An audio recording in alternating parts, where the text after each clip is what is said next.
Hello, good evening. My name's Richard, and this is over and over and over again. This is Matchday Live, Arsenal versus Aston Villa. Can we make it 5 wins in a row and stay? We are top league. We are top league. We are top league. We are top league. We are top league. We are top league. We are top league. We are top league. Well, we'll all find out tonight, won't we? Last time we won our first 5 Premier League games of the season was in 2004, 2005, of course, the season after the Invincibles.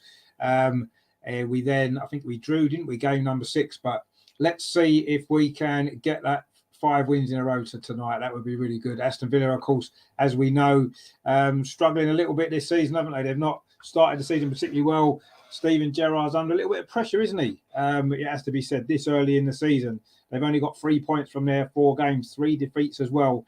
They're not in great form. Now, we have got for you your team news in for today. So I'll just put that on the screen for you now. So for Arsenal then, there is, of course, a big change in the midfield as we was expecting. So it's Aaron Ramsdale in goal as usual. The back four is the same. Ben White, William Saliba, Gabriel and Kieran Tierney. In midfield, Granit Xhaka. It is Sambi Lokonga who comes in for Mohamed El Neni. Of course, Thomas Partey is injured and Zinchenko as well. And Martin Odegaard, of course, the captain. And in the front three, Bukayo Saka, Gabriel Martinelli, and of course, Gabriel Jesus is playing through the centre as usual. Now, in terms of the Aston Villa side, then, I mean, to be honest with you, I'm quite surprised that they're struggling as much as they are, because they do have some very, very good players in their team. Of course, their goalkeeper, someone we know very well, of course, Emilio Martinez. I'm sure he'll be looking for a better performance than he's maybe given against us in the last couple of occasions that we've played. They're back for them. Matty Cash, Eric Konsa, Tyrone Mings and Luca Dina. 3 midfields, captain John McGinn. It's Boubacar Kamara and Jacob Ramsey, and the 3 up front, Leon Bailey, Ollie Watkins, and of course Emiliano Buendia. So that is your lineups there for Aston Villa. On the bench then for Arsenal, Matt Turner, Cedric Suarez, Takehiro Tomiyasu, Rob Holding, Matt Smith, Fabio Vieira, Emil Smith-Rowe, Mark Quinos and Eddie Nketiah. I wonder if we'll see Fabio Vieira or Mark Quinos for their debuts tonight. On the bench then for Fulham, it's Robin Olsen, the goalkeeper, of course, Callum Chambers, another player that we know pretty well, Ashley Young, Ludwig Augustin, Cameron Archer, Douglas Luiz, Tim Origabon, Philip Coutinho is only fit enough for the bench, and of course, Danny Ings as well. So yes, it's they are your lineups for the game tonight here at the Emirates. It is going to be a good game, isn't it? It's going to be a really important game as well for both clubs for different reasons at the moment. Villa obviously need the win, probably for their own kind of sort of situation where they are. I say particularly Steven Gerrard. I say he's under pressure, isn't he? And you know, we wonder how much longer maybe he's got left at the club if they lose the next couple of games. Who knows? It is a big test for them. So we'll see exactly what this game brings tonight. But for Arsenal, of course, we are flying at the minute, aren't we? 4 wins out of 4. Yes, we had a few issues, didn't we? A few problems beating Fulham at the weekend. Had to come from that goal behind, but we showed a lot of character. And to me, that was such a good sign. And if that's going to be a sign for the season to come, then we're going to be well set, aren't we, to challenge in for that place in the top 4, which is where I think we all feel we not only deserve to be, but we kind of need to be this season, don't we? We need to be in that top 4. And the way things have started, that's got to be the aim now, isn't it? Anything less than that, I think we'll all agree, would probably be considered a failure now, wouldn't it? Not just because of the start that we've had to the season, but with the money that we've spent, obviously the amount of time this process has been going on, we need to see some result from it now. And of course, that result will be Champions League football next season. So, you know, at the moment we're playing well, we're winning games. It's another potentially winnable game coming tonight. We need to make the most of these games because, as we well know, there's some bigger tests to come, isn't there? Particularly at the weekend when we're away at Old Trafford, of course, a ground where we never usually do particularly well, do we? So, you know, a big game tonight. If we can win this, that will put us in really, really good frame of mind, won't it, going up to Old Trafford on Sunday, and hopefully we can win that one as well. So yeah, it's going to be a good game tonight. It's going to be an important game, and I'm confident that we'll win. Yes, the midfield issue, we know the problems that we've got in terms of depth we saw it against Fulham, didn't we? With Thomas Partey out, with Zinchenko out, it was a little bit of a struggle at times. And tonight, of course, young Sambi Lokonga's got his chance, hasn't he? To get, he might get a few games as things stand. Of course, we may still bring in another player or two. The transfer window, of course, doesn't close until tomorrow. So we'll have to wait and see. Of course, it's extended by a day, isn't it? Because there's Premier League fixtures and all kinds of stuff going on tonight. So that's the reason for that. But yeah, we may well bring in a body or two. I think the two injuries that we've had at the same time to Partey and El Neni have maybe changed our focus a little bit. I think maybe without those two injuries, I think we would have gone with the squad that we've got. I don't think we'd have brought anybody else in. But now, with these two injuries, yes, Zinchenko isn't so serious. We would expect him to be fit for Sunday, but El Neni and Partey could be a lot longer term than that. So I feel that that's maybe changed our focus, I think, on this transfer window now. And I think we may well bring in a player tomorrow if we can. Now, we don't want to panic, of course.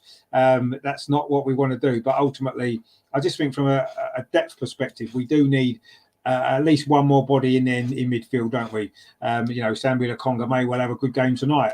But can we rely on him throughout the season to kind of do that job that we need if he has to play 10, 15 games in the Premier League? I'm not sure if he's quite at that level yet.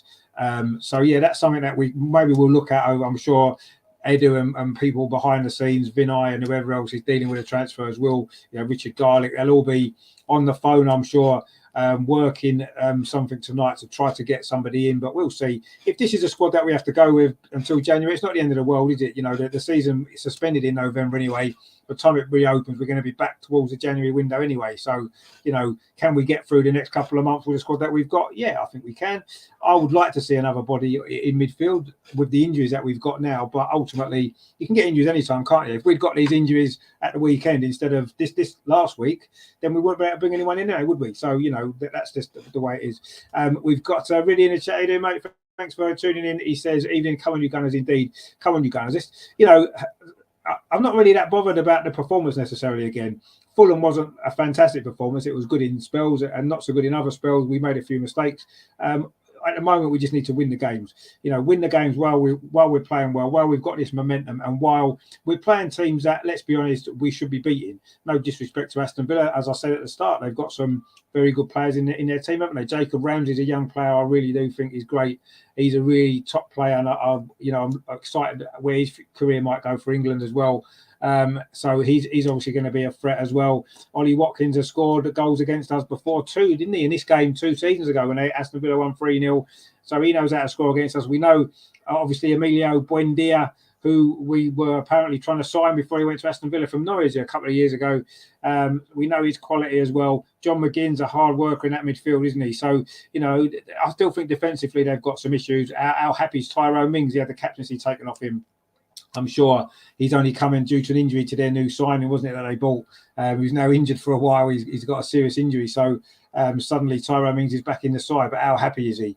And how much does he want to play for Steven Gerrard? These are questions that certainly need to be answered from an Aston Villa perspective. And of course, behind the defence is our old friend Emilio Martinez, of course, who did well for us in the FA Cup final in 2020, didn't he? And then, of course, a Community Shield to start the following season. That was his last game for Arsenal before he went to Aston Villa. Not that you'd know he ever played for Arsenal, because he never talks about it. I never mentions us, does he? Anyway, the teams are now in a tunnel. Aston Villa are in a black and yellow kit, all black with yellow trim, led out, I'll say, by captain John McGinn. He's another very good player for them, isn't he? Arsenal, of course, being led out by our captain Martin Ødegaard in our red shirts with white sleeves, white shorts and red socks, of course, traditional home kit. Granit Xhaka and Emi Martinez there exchanged a nice warm embrace, and the two goalkeepers also as well had a little hug there in the tunnel as the team's now coming out onto the pitch. A nice late summer evening at the Emirates, our first midweek game at home since quite a while ago now, isn't it? So towards the back end of last season would have been the last time. We didn't have too many at home last season midweek, did we? The teams are coming out now. Great reception again from the crowd, of course. Been a big atmosphere at the Emirates this season. Long may that continue. I'm sure it will. And hopefully we keep producing results, and it's going to be a great place to be, isn't it, this season? Hopefully it's going to be, I think the Emirates has been criticised, hasn't it, quite a lot in the past for a lack of atmosphere, but you certainly couldn't say that this season, and even a lot of last season as well. But a lot of it's driven by results on the pitch, isn't it? And performances and stuff like that. And if this team continues to do what they've been doing, then yeah, it's going to be fantastic, isn't it? So the teams are in the lineup just before the start, waving to their friends and family in the stand there. Bukayo Saka and Gabriel Martinelli, two key players, of course, for Arsenal tonight. We're still waiting for Saka to really hit the ground this season. He's been not at his best, has he? You know, people are saying he looks tired, he needs a rest. I don't know if he needs a rest or not. He's had the summer holidays like everybody else. Maybe it's just that other players have stepped up a little bit. So he's not the best player in our team every single game anymore that he was. You know, other players have stepped up. Martin Odegaard's playing really well. Gabriel Jesus, of course, has made a massive difference as well. Martinelli as well has had a really good start to the season, which is all good. You know, if all them players play well, Saka could just keep doing his thing. He might not stand out as much, but it doesn't matter because we're winning games. That's all that matters, isn't it? So, but yeah, so it's a big night for him. Let's see if he can put a performance in. But of course, all the focus is going to be on Albert Sambi Lokonga, isn't it? Of course, back in the side tonight. Big opportunity for him, as I say. I'm sure that's not going to determine our transfer kind of, policy over the next day or so, whether we bring someone in or not, regardless of how well Sambi plays. Whether they bring someone or not, just whether we can either get the deal over the line or whether they've decided that this is a squad that's okay for us for now to get us through until January. We'll see. So we'll just quickly run through the lineups again. So for Arsenal, Ramsdale in goal, back four, White, Saliba, Gabriel and Kieran Tierney. The three in midfield, Xhaka, Lokonga and Odegaard, the captain, and then the front three, Saka, Martinelli and Jesus up front. And for Aston Villa, it's Martinez in goal. Their back fours, Cash, Konsa, Mings and Digne. Their three midfield, McGinn, Kamara and Ramsey, and the three up front, Bailey, Watkins and Buendia.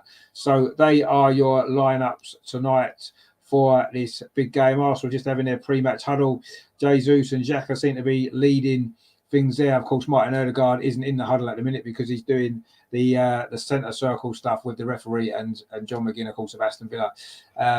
It is Tyrone Mings, of course, just highlighting him there. Had the captaincy taken off him this season. It's a big call, isn't it? We had the same situation last season, didn't we, with Aubameyang. In the end, Aubameyang ended up leaving the club, didn't play for us again. So it's a big call, isn't it, for Gerrard to put Mings back in the team. I know injuries have led to that. It's a big situation. Let's see how Mings gets on because they've not looked that great, have they, defensively so far this season, Aston Villa. And I say you have to wonder, obviously, there's already been one managerial casualty this season with Scott Parker at Bournemouth.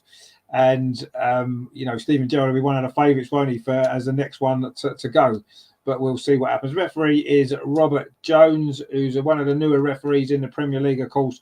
There's a few this season with all the retirements that we had. Let's hope that he keeps himself out of trouble and he gets on with it and don't make any silly decisions. I'm sure we'll all be happy. It's going to be Aston Villa to kick off, I say, in the black kit, attacking the goal to our left in this first half, which is, of course, the North Bank stand for those familiar with the Emirates. Arsenal then in the red will be attacking at the clock end in the first half. And we are off and underway here. Aston Villa kicking off and attacking this goal, I say, to our left. They're in possession in midfield, plays the ball up this near side, but it's gone out for a throw to Arsenal straight away. So it's a big test this for this Arsenal side, isn't it? The more games that we win, the more the pressure builds up. We saw on Saturday against Fulham that the Premier League is quite open this season, isn't it? Anybody can take points off anybody. We've seen that already. You know, Liverpool have dropped points, Manchester City have dropped points. So it's anything's possible, isn't it?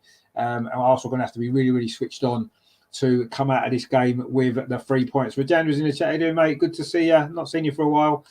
He says back again. No, good stuff. I'm good to see you, mate. You're well. You've had a good summer. Looking forward to this game. And of course, the start of the WSL season in a couple of, about 10 days' time, isn't it? I'm sure you'll be looking forward to that. Look forward to a great season in the women's team as well. Arsenal got a free kick now very early on. Jesus was fouled. Took it quickly. The ball's over on that far side now with Gabriel Martinelli. Goes back towards his own goal, but switches the play to Ben White on this near side, keeping his place at right back, even though Tomiyasu's fit. He doesn't like making too many changes, Mikel Arteta, does he, unnecessarily? Anyway, McGinn there has just taken the ball off Martin Odegaard, but it was a foul by the Aston Villa captain. It's going to be another free kick to Arsenal. It did look like a foul, to be totally honest. I mean, Odegaard needed to be a little bit stronger, perhaps, but Steven Gerrard didn't look very happy about that decision, but Tough luck, mate. It's a free kick to Arsenal on this near side. It's in line with the penalty area, but it's about midway inside of the Aston Villa half. Martinelli and Martin Odegaard are over this, as they usually are. Martin Odegaard feigned to take it quickly there, which caused a bit of confusion in the Aston Villa defence. We'll see who is actually going to take this. It's going to be Martinelli fixing towards near post. It's flicked on by Jesus, but Aston Villa do head it away. I think that was Luca Digne there who did get that header away, but the ball's recycled back into the penalty area again. And it goes all the way through looking for Martinelli, but it's over here. It's gone out for a goal kick. It was Luca Digne indeed. It was a former Everton man there who got that away. The decent header. He was fouled actually there by Gabriel Martinelli, and it is going to be a free kick actually to Aston Villa. Terry's in the chat. How you doing, mate? Good to see you again as always. He says, good evening, Rich. You're my main commentator tonight. Come on, you guys. Well, no, good. I'm glad that I'll try and keep you entertained and up to date with everything that's going on so far. It's been a little bit of a scrappy start. A couple of free kicks to Arsenal. Now it's a free kick to Aston Villa, which Emi Martinez is going to take just inside the Aston Villa penalty area in front of the clock end at the Emirates, all in yellow tonight. Emi Martinez, but that's a poor kick actually. Martin Odegaard heads it on, but it's going to be cleared away there by Matty Cash. And Aston Villa now can come forward for the first time. Buendia flicks the ball out. This is nice play actually. Ramsey in the box, trying to play it through. It does. A shot comes in by Buendia. Was it deflected over the bar? It's gone over the top anyway. Not sure whether that was deflected there, but that didn't look great defending that from Arsenal actually. It was good play from Buendia in the build-up to that. He played the ball out to that far side. It was Jacob Ramsey put it back in. Poor defending from Gabriel, and Buendia arrived but couldn't keep his shot down. And it's a goal kick to Arsenal, which we've now taken. Ben White plays the ball back to William Saliba. Rajendra says there, great win by the England women. Arsenal win at the European Cup. Well, yeah, Arsenal, Leah Williamson lifted the trophy, didn't she? That was fantastic to see, wasn't it? Brilliant stuff in the summer. And, of course, we'll be looking forward to seeing Leah in action again very soon for Arsenal. Kevin's in the chat. How are you doing, Kevin? Good to see you. I hope you're well. Long time no speak. I hope you are doing well. You've enjoyed the summer and enjoying this start to the season that Arsenal have made. And we're making a good start to this game over on that far side. Martinelli whips the ball in. No one there on the end of it, actually. It kind of went between Jesus and Saka. It's a good ball, actually, from Martinelli. Put it into a good area. There was just no Arsenal player attacking it. It was in between the runs of Jesus, who went to the near post, and Saka went to the far post. And now it's a goal kick again to Aston Villa, which Emi Martinez is going to take. 4 minutes play, just over 4 minutes here at the Emirates. It is still Arsenal 0, Aston Villa 0. No real chances as yet. Although there was that shot from Buendia for Aston Villa, which went over the top just a moment ago. First time Aston Villa have been forward, but they're coming forward again now. But that was good defending there from William Saliba twice, actually. Wins the ball well. Kieran Tierney then lost it forward. Tyrone Mings underneath that one. Plays a long ball forward, which again is flicked on by Buendia. And now it's going to be a free kick to Aston Villa. It was Sambi Lokonga there in on McGinn, who's got a facial injury at the moment, or he's certainly making more of it maybe than is necessary, but it is a free kick. In fact, it might well be a free kick to Arsenal, actually. It was a clash there between McGinn and Sambi Lokonga. In fact, it's going to be out there. They were just jumping for the ball. Didn't seem a lot in it either way, actually. They both tried to win the ball. It kind of bounced between the two of them, and McGinn's gone down. I'm not sure what the referee's given. Maybe just a drop ball. In fact, he is just a drop ball. I didn't think it was a foul, actually. I think it was just two players there trying to win the ball in an aerial challenge. Anyway, the referee just drops it back to Sambi Lokonga. And I think the stop was just because it was a facial injury to McGinn. It wasn't a foul. And Arsenal in possession now with Ben White. Plays the ball up this near side. Arsenal's right to Bukayo Saka just inside the Villa half. Plays it back to Ben White. It's a bit of a loose touch, actually. Buendia was almost on it. That's almost a poor ball as well. But Saliba picks it up. But that's a poor clearance, actually. Jacob Ramsey. This hasn't been a great start from Arsenal, certainly defensively. Leon Bailey now over on that far side for Aston Villa, looking lively in these early stages. He's got the ball again, the Jamaican. This is played back in again to Ramsey. Plays it again to Bailey, just on the edge of the Arsenal player. Tries to get a cross in. It hits Gabriel Jesus doing his defensive duty there for Arsenal. And we do clear it away, but only as far as McGinn is it.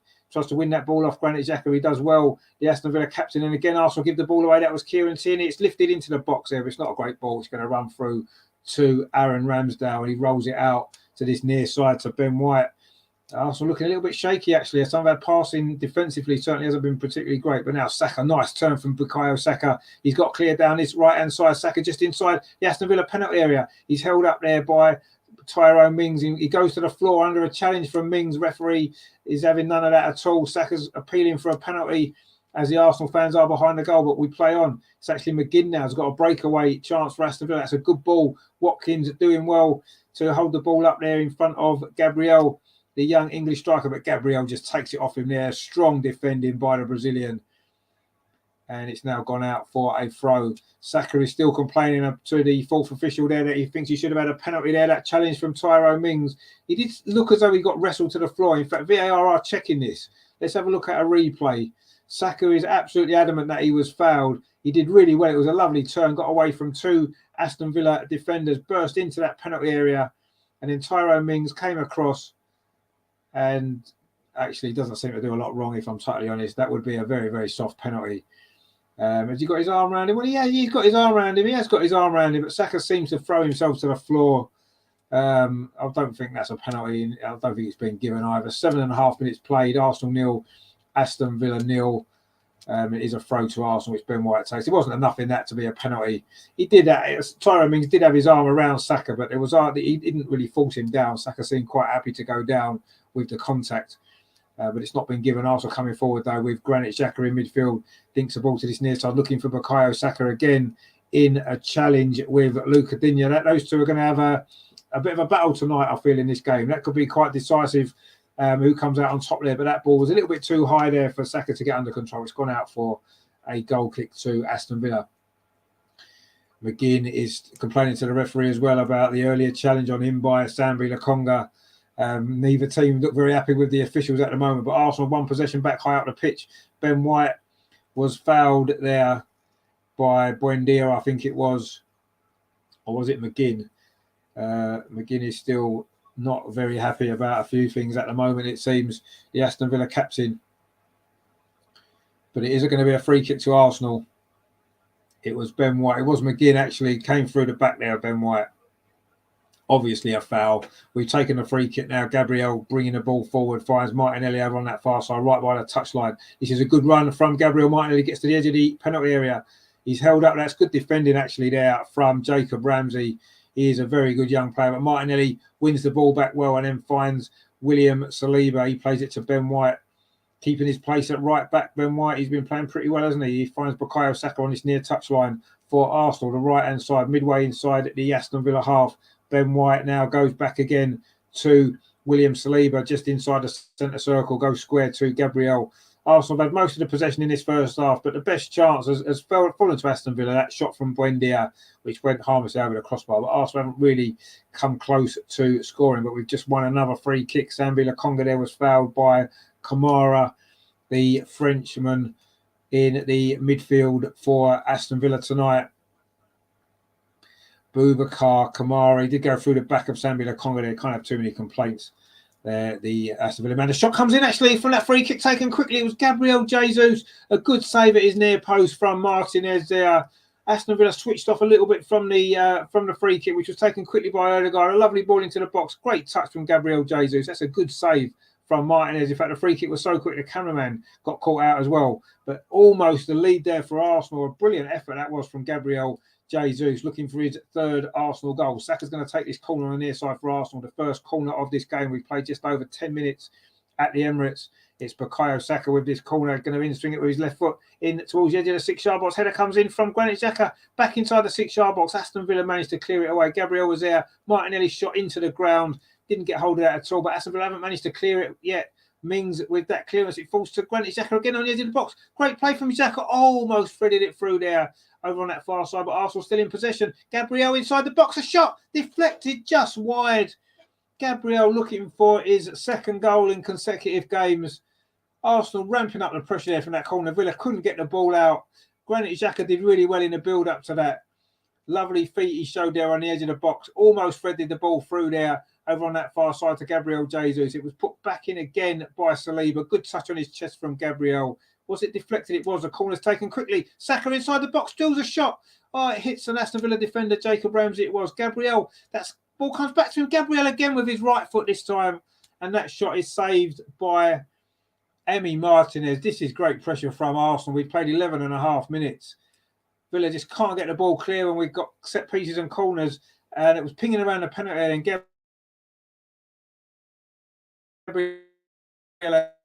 two right foot did go for a crowd penalty. Good save from us. Kevin says the atmosphere sounds really good, best in a while.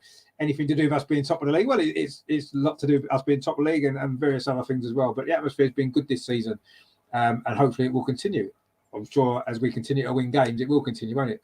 Anyway, Villa now coming forward. Leon Bailey over on that far side with Kieran Tierney. That's going to be another key battle. Bailey twisting and turning, trying to get across into the box. Kieran Tierney does deflect that, but Jacob Ramsey heads it on. Arsenal haven't really cleared this one over. It's still inside at the penalty area. Buendia it was. Now Bailey again. Can he get across in this time? No, he can't. He's forced back. Good defending that was from Kieran Tierney. He's had a few critics this season, hasn't he, for his performances so far. I'm still not quite sure how fit he is, actually, Kieran Tierney. But anyway, he's defended well there against Leon Bailey. And Aston Villa are still in possession, but they're back inside their own half now with Tyrone Mings. Pings the ball over to the near side to Luca Digne. Finds Buendia. But it's a good play there from Martin Ødegaard. Wins the ball back, and there's a challenge comes in there, and it's going to be a yellow card. There's a challenge on Martinelli there from Jacob Ramsey. It's a yellow card. It was quite a firm challenge, it has to be said. I think a few of the Arsenal players were very unhappy with that challenge.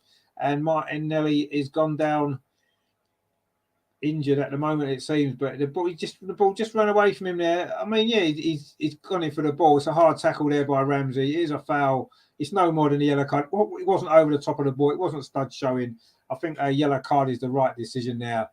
And it is a free kick to Arsenal. Martinelli is back on his feet again. Ramsey seems a little bit upset to get a booking. I mean, it was a very, very firm challenge, and you're likely to get a booking if you go in like that, aren't you? Let's be honest. But it certainly wasn't malicious. It was just he was trying to win the ball. Very strong, firm challenge. And luckily, Martinelli's okay to carry on. Gunnar for Life in the chat. Evening, Rich. Come on, you Gunners. Indeed, yeah. Come on, you Gunners. Let's hope for a big performance, a big win tonight. It's been a little bit of a scrappy game though so far. We've played nearly 14 minutes. It is still 0-0, and there's not really been too much goal mouth action, if we're totally honest. But anyway, let's hope that the game will settle down. A lot of free kicks. It's a very physical game, as there has been quite a few in the Premier League actually the last couple of weeks. It seems as though the physicality has really gone up this season, even more than usual. But Arsenal needs to try and deal with this challenge from Aston Villa tonight and try to let our football get on top. Kieran Tierney with that ball over the top. It's a good ball looking for Jesus. Is it? No, just overhit slightly, and it's run out for a goal kick there just in front of those Aston Villa fans in that far left-hand corner of the Emirates Stadium at the clock end. Tyrone Mings now inside his own penalty, plays the ball into midfield. It's flicked up this near side, but no Aston Villa player there, and it's William Saliba finds Ben White. But that pass there was slightly overhit there by Granit Xhaka, looking for his captain Martin Ødegaard, but it's just gone out for a throw to Aston. It's been a very frantic 15 minutes. It's absolutely flown by. The game's been played at 100 miles an hour, but there hasn't been too much goal mouth action at the moment as things stand. But anyway, let's see how the game settles down. It's a throw currently to Aston Villa, which Luca Digne takes, throws it up the line to Ollie Watkins. Villa are keeping possession, but Arsenal want it back with Martin Ødegaard. Plays the ball in to Gabriel Jesus inside the penalty. It's a good play from Jesus. Oh, it's another good save from Emi Martinez, but Villa don't clear the ball. Martin Ødegaard's shot. Can he get it in? No, he can't. It's deflected wide. Oh, there was all kinds going on there inside the penalty area. Another great save, actually, from Emi Martinez to deny Gabriel Jesus. Lovely play there from the Brazilian inside the penalty area. Lovely first touch. Again, it started with an Aston Villa throw, and Arsenal won the ball back. It was Martin Ødegaard. Great run from Jesus. A lovely ball to him. Brilliant strength there from Jesus. A great shot. What a save that was from Martinez. Villa couldn't really clear the ball. Martin Ødegaard's shot. That was saved by Martinez, and then Ødegaard's follow-up shot was deflected wide. Villa celebrating that clearance as though it's a goal. But anyway, it's a corner to Arsenal on this near side again. Bukayo Saka with it. Plays it in towards the near post. It's an Aston Villa head, though. Gets it away. Tyrone Mings, I think it was. Bukayo Saka then tries to bring the ball out. But in fact, he's robbed of the ball there. And Aston Villa can try to launch a counter-attack with McGinn. Plays a long ball forward. It's a good ball, actually. Looking for the run of Ollie Watkins over on that far side. Aston Villa looking to get a counter-attack from that Arsenal corner. They're still coming forward now with Matty Cash. Plays it inside to Buendia. Buendia then maybe tried to do a little bit too much and had the ball taken off him by Martin Ødegaard, and Arsenal have won another free kick. It was a foul there on Gabriel Jesus deep inside the Arsenal half. And it was the new signing for them, Boubacar Kamara with that foul there on Gabriel Jesus. It's going to be another free kick to Arsenal. And Gunnar for Life says there, damn it, Martinez always up for playing. I said, well, yeah, he's always going to be up for playing against us, isn't he? But he's made 2 great saves actually in this game already. That second save there from Gabriel Jesus was probably the better one. He had to get down really quickly and push it away. Manchester City have just taken the lead against Nottingham Forest, and guess who scored? Yep, it is Erling Haaland has got that goal. 7 goals already in the Premier League for him. Amazing stuff. He's going to score loads, isn't he, playing for that side? He's such a good player. Anyway, Arsenal trying to come forward now down his near side, but Tyrone Mings is there to tidy up. But he's going to be a throw to Arsenal. Arsenal doing everything at a really quick pace in these opening 20 minutes.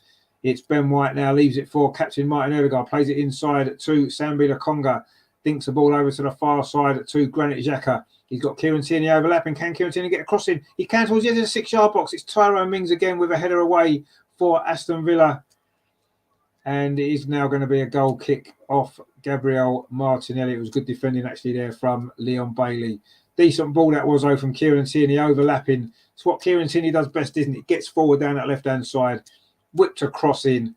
But in the end, it was a good defensive header from Tyrone Mings, who's actually started this game pretty well. But he's done that quite a lot, and he'll end up making a silly mistake or two, won't he, Tyrone Mings? That tends to be what he does.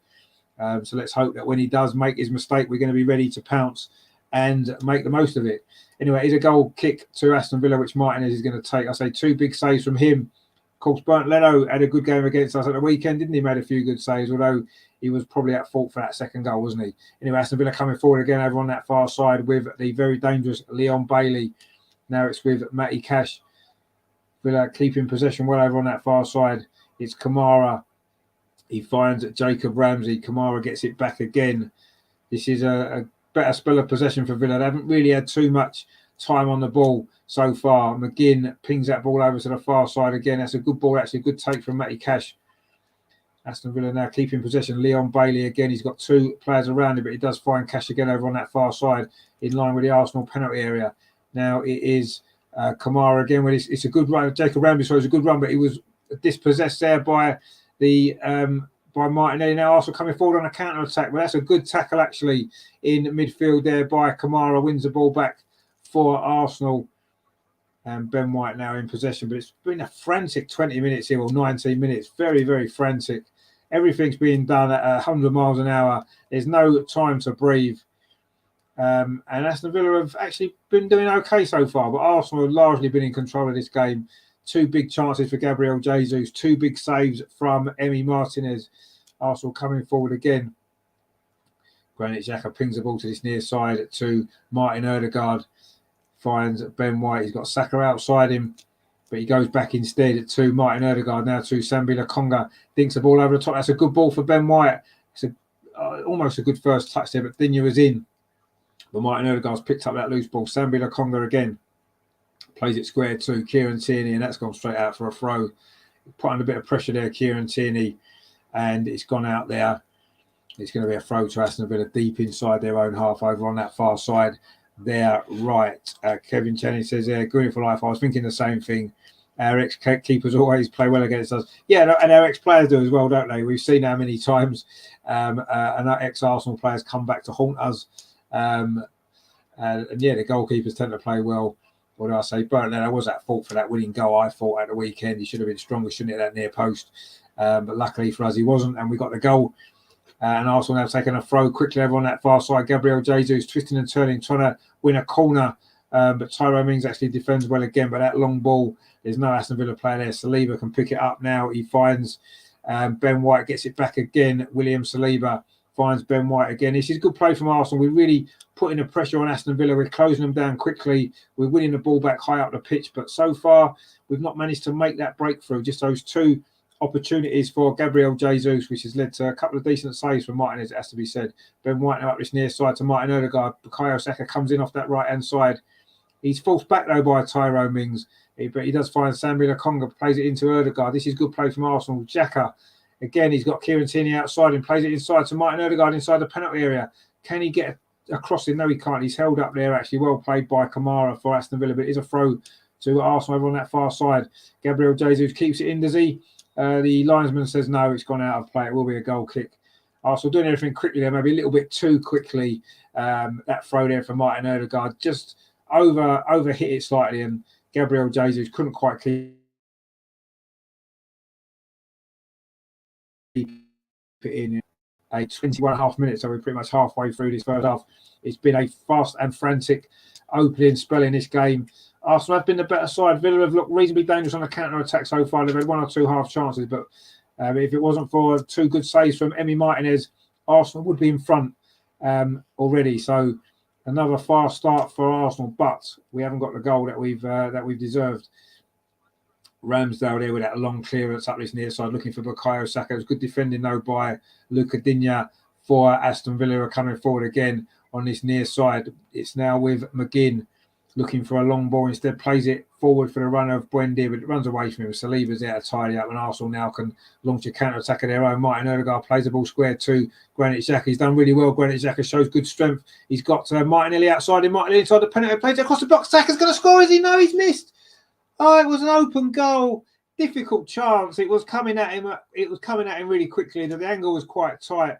He had an open goal. He couldn't quite get his foot around it enough. It's gone behind. What a great bit of football that was from Arsenal. Granit Xhaka did really well in midfield. A lovely run from Martinelli. What a great cross as well to that far post. And Saka should score. It's an open goal. Yes, it's a difficult chance. It's on his weaker foot. But he really should score that, Bukayo Saka. That should have been his first goal of the season. But brilliant move from Arsenal. Brilliant football. And unfortunately there, Saka couldn't quite get his right foot wrapped around that and put it into the net. And Aston Villa survive. But Arsenal are really turning the screw in this game. You do feel as if we get an early goal, we can go on and win this game quite comfortably. But Aston Villa trying to come forward themselves. Good defending though from Kieran Tierney. Steps in, finds Gabriel Martinelli. Just created that opportunity, that great cross. Martin Odegaard there. And Villa do win the ball back, but it falls to Gabriel. And he rolls it back to Aaron Ramsdale. I say it has been a hectic, frantic opening 24 minutes to this game. It is still Arsenal 0, Aston Villa 0. But it's been Arsenal have been the much better team so far in this game and had the better chances. But so far, we haven't managed to get that breakthrough. Saka there with the best opportunity, the clearest opportunity of the game. Granit Xhaka just won the ball back in midfield, but he just couldn't quite get onto it the second time. It was a good tackle there from Kamara. But Arsenal got the ball again up this near side with Ben White. Lofts an aimless ball forward, actually. Tyrone Mings there with a missed kick clearance. Goes out for a throw to Arsenal on this near side. Just in front of the Aston Villa dugout. Steven Gerrard not very happy with what he's seeing from his team at the moment. I don't think Ben White with that throw though finds Bukayo Saka under a bit of pressure he was there from Jacob Ramsey, but he does manage to get the ball back to Gabriel, and now it's with Martinelli, finds Kieran Tierney right on that far touchline, plays the ball back again to Granit Xhaka this time.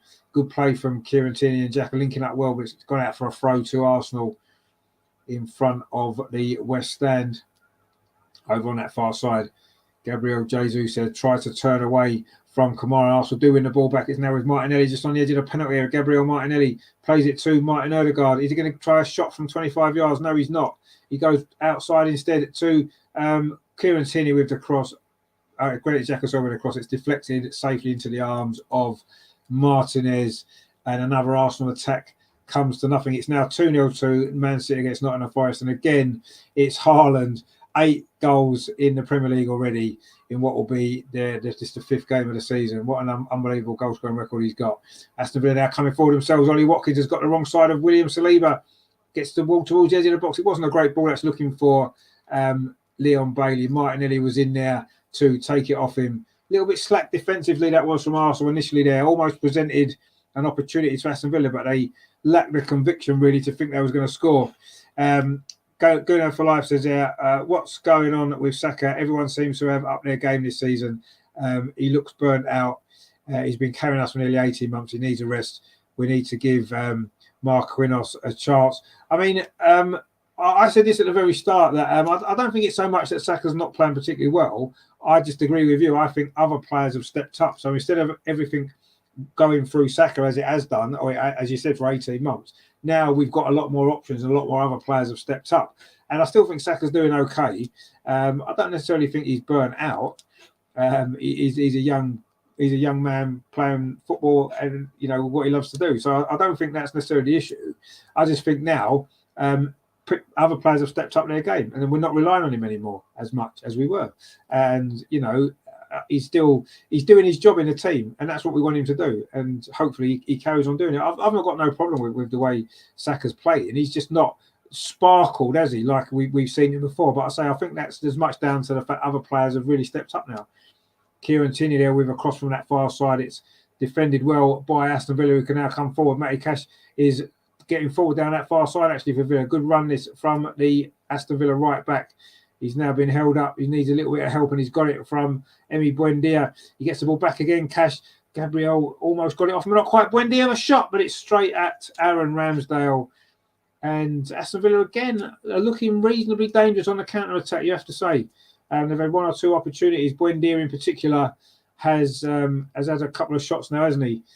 And again, Arsenal looking a little bit vulnerable defensively at times. But anyway, that's a long ball there from Sambi Lokonga over on that far side. Lovely take from Martinelli running at that Aston Villa defence again. Gets inside at the penalty area, dinks across again towards the penalty spot. Again, it's an Aston Villa body in the way it was. Captain McGinn, who seems to be everywhere at this minute for Aston Villa. He's literally getting in the way of everything. He did well with that clearance, but it's going to be yet another corner to Arsenal. We've played nearly 28 minutes here at the Emirates. It is still Arsenal 0, Aston Villa 0, but Arsenal have been a much better team. We've had that comment. Sorry, Tom is in the chat. How you doing, Tom? You well, mate? Good to see you. He said teams are more aware of him and they need to shut him down. Well, no, they are. They are. But I don't think all our play's not going through him as much as it used to now, is it? I still think he's still having a decent season so far. Saka is going to take this corner, actually, so maybe he's got a chance to get an assist if he can put this corner in a dangerous area. He doesn't towards the near post, but again, it's an Aston Villa head gets there, is it? Gabriel, no, I think it might have been Gabriel actually got on the end of that. He's going to be another corner to Arsenal, so Saka's got another chance. There's a good ball that was towards that near post. Aston Villa did manage to get it behind. It was Gabriel that was attacking that, looking for another goal, of course. Scored the late winner, didn't he, on Saturday against Fulham to keep us top of the table. Saka now with his corner again from this near side. Arsenal's right, going to swing it in with his left foot, which he does. Again, it's a near post. It's a lower one. This time flicked on by Ben White it was, but actually Aston Villa can clear the ball away now and try and launch a counter-attack. That's a good defensive header by Sambi Lokonga, and Saka finds William Saliba, who tidies it up well, and Arsenal now can regroup, get their shape back and go again. It's Martinelli over Gabriel Jesus over on that far side. Gabriel Jesus again inside the penalty area. Lovely feet from him. Tried to cut inside. He's gone down. I don't think it was a penalty again. And he's not even appealing for it, actually. It was just good defending, actually, in the end. I think it was by Konsa. In fact, it was Konsa. And Aston Villa, again, have dealt with that danger. A long ball forward there, headed down by Gabriel to William Saliba. Now he finds Ben White. Arsenal look in total control at times in this game, but then Aston Villa will launch a counter-attack and suddenly we're on the back foot. But we're going forward now over on that far side. Martinelli's had a great start to this game, looking very, very lively every time he gets the ball. He's got Granit Xhaka ahead of him. Granit Xhaka pulls it across the 6-yard box at the near post. Gabriel Jesus is here, and it's a goal. Martinez couldn't keep out the first effort. Gabriel Jesus is there. That's his third goal for Arsenal, his third goal at the Emirates in 3 home games. Martinez there didn't cover himself in too much glory there. I don't know if it was a shot or a cross from Xhaka. It doesn't matter. Martinez couldn't keep it out. And there was Gabriel Jesus, and it is.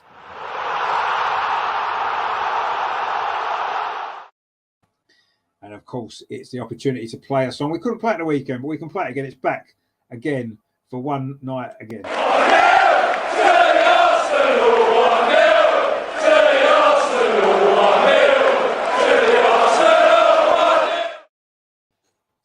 And it was a terrible mistake, actually, from Emi Martinez there. Granit Xhaka with the cross was deflected. Actually, to be fair, it did get a deflection, made it difficult for Martinez. I still think he'll be very disappointed that he didn't do a bit better with that. But there on the spot, Gabriel Jesus inside the 6-yard box to fire the ball into the empty net. That's what you want, isn't it? You want your centre forward in there doing that. And he was there on the spot there from 6 yards out, drilled it in to the empty net.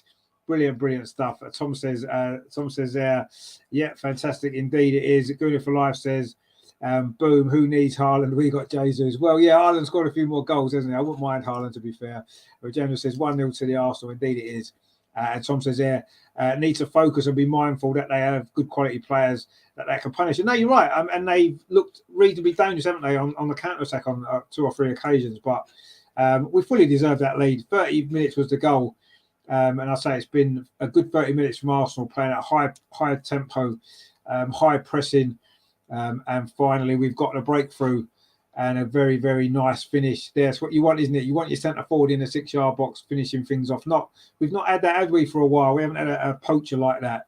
And although Jesus does a lot of work outside the box, he is in there when he's needed, and that was a lovely little finish. Arsenal do lead.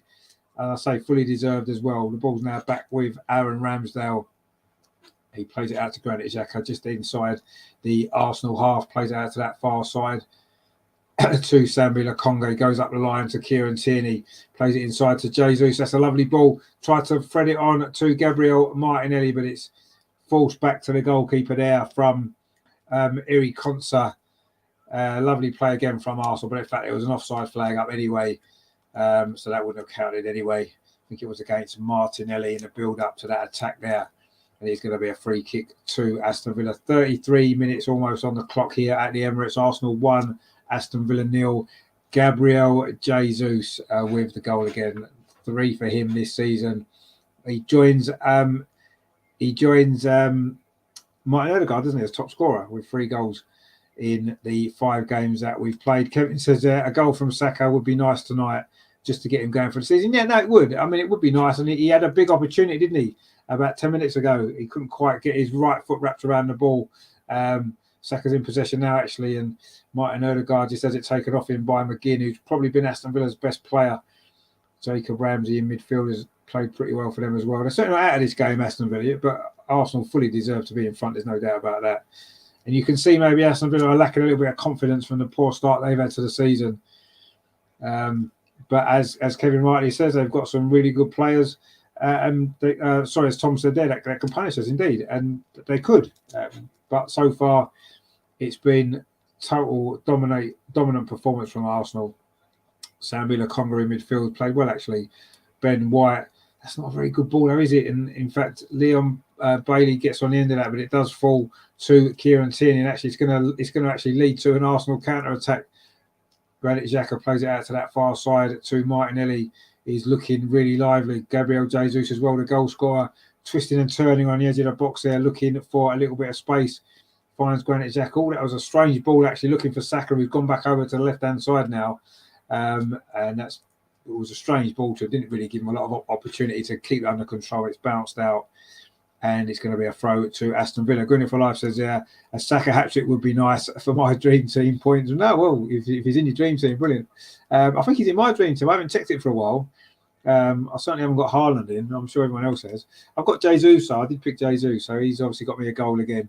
Tom says they really need to punish them now to shut this game down. Yeah, you're right. I mean, sometimes we haven't always done that, have we? We haven't always got the second goal and the third goal and killed teams off. And that's what we need to do. While we are, as you say, we're well on top. But I say Aston Villa have had 1 or 2 moments, haven't they? Which could come back to haunt us later if we don't kill this game off. But we've certainly been miles better team, pretty much in control. But Aston Villa now coming forward, they've got a throw in line with the Arsenal penalty over on that far side. Ollie Watkins has got the ball. I'm not sure if he's going to take this throw. I'm sure Aston Villa will want him to be inside at the penalty area. Steven Gerrard is looking quite frustrated, probably feeling the pressure of management in the Premier League. When you lose games, you're under pressure, aren't you? We saw what happened to Scott Parker. And yes, we know that Scott Parker sacking wasn't just about the results. We know that. There was a lot more to it than that. But even so, it just goes to show, doesn't it? We know how difficult it is. In the Premier League, you lose 2 or 3 games. If you're a big club like Aston Villa are a big club, there's no doubt about that. Have they really improved under Steven Gerrard from what they were doing under Dean Smith? Probably not, if we're totally honest. You know, they're not, certainly results-wise, they're not really doing it, are they? And again, tonight, they're losing this game and they need a response. Anyway, Luca Digne now looking to get a response. That's a ball over the top. Gabriel with the header back comfortably to Aaron Ramsdale. He throws the ball out to that far side. Arsenal are getting the ball forward so quickly in this first half. It's Kieran Tierney now for Arsenal on the Arsenal left. Plays the ball back though to Gabriel. Ben White's in a bit of space if he needs it, but he finds Ben White. That's a good touch from White. Plays the ball up this line, this near side. Bukayo Saka gets it back again. Ben White. Arsenal now just happy to keep possession inside our own half without taking too many risks at the minute. Just going to keep patient and see if we can get another opening to get that second goal before half time. We've played 37 minutes at the Emirates. It is still Arsenal 1, Aston Villa 0. Gabriel Jesus with the goal. That's a good ball over the top, actually flicked on by Jesus again, but Saka was maybe a little bit too far away from him there. Couldn't get on the end of that, and it's rolled through harmlessly into the arms of Emi Martinez, who's taken his time to get rid of the ball, actually. Tom says different to managing a club in Scotland. Gerrard could be under serious pressure if he loses this and the next. The club have backed him. No, they have backed him, yeah. And you're right. I think he is under pressure anyway. And yes, he's got a difficult game tonight, which they're losing. They've got another difficult game at the weekend. And if they lose that as well, as you say, then he may well be in real trouble. And of course, it's different managing Aston Villa to managing Rangers in Scotland, isn't it? Of course it is. You know, the opponents for a start off. You don't get easy games in the Premier League there. Certainly not when you're Aston Villa. So yeah, it's a tough baptism for Gerrard in the Premier League, isn't it? But anyway, we won't worry about him too much for now. As Arsenal come forward again, Martin Ødegaard. Oh, that's a poor ball actually. I think he was caught in two minds there, Martin Ødegaard, whether to put it to Saka or to Ben White. In the end, it went between the two of them. It's gone behind for a goal kick. But Arsenal are playing good football at times in this game, moving the ball quickly, putting the Aston Villa defence under pressure, and we're just lacking that killer instinct, aren't we, to just get the goals and finish them off. I know Bukayo Saka just won a corner there off Emi Martinez. He took the goal kick quickly to Tyrone Mings. Tyrone Mings going, the corner's coming quickly again, so quickly they can't even get the replay shown on the telly. That's how quickly Arsenal are doing things in this game, taking set pieces. But Aston Villa now will win a free kick. Martin Ødegaard's fouled Ollie Watkins. And Aston Villa can get a bit of a reprieve from defending because they've had to defend a lot. In fact, Martin Ødegaard's got a yellow card for that foul. Seems a little bit harsh, actually, if we're totally honest. But anyway, he has got himself a yellow card, the Arsenal captain. And he's got to walk a little bit of a disciplinary tightrope now. We've only played 39 minutes of this game. Not quite sure if that's worthy of a yellow card, actually. There wasn't much in it, that foul, was there, really?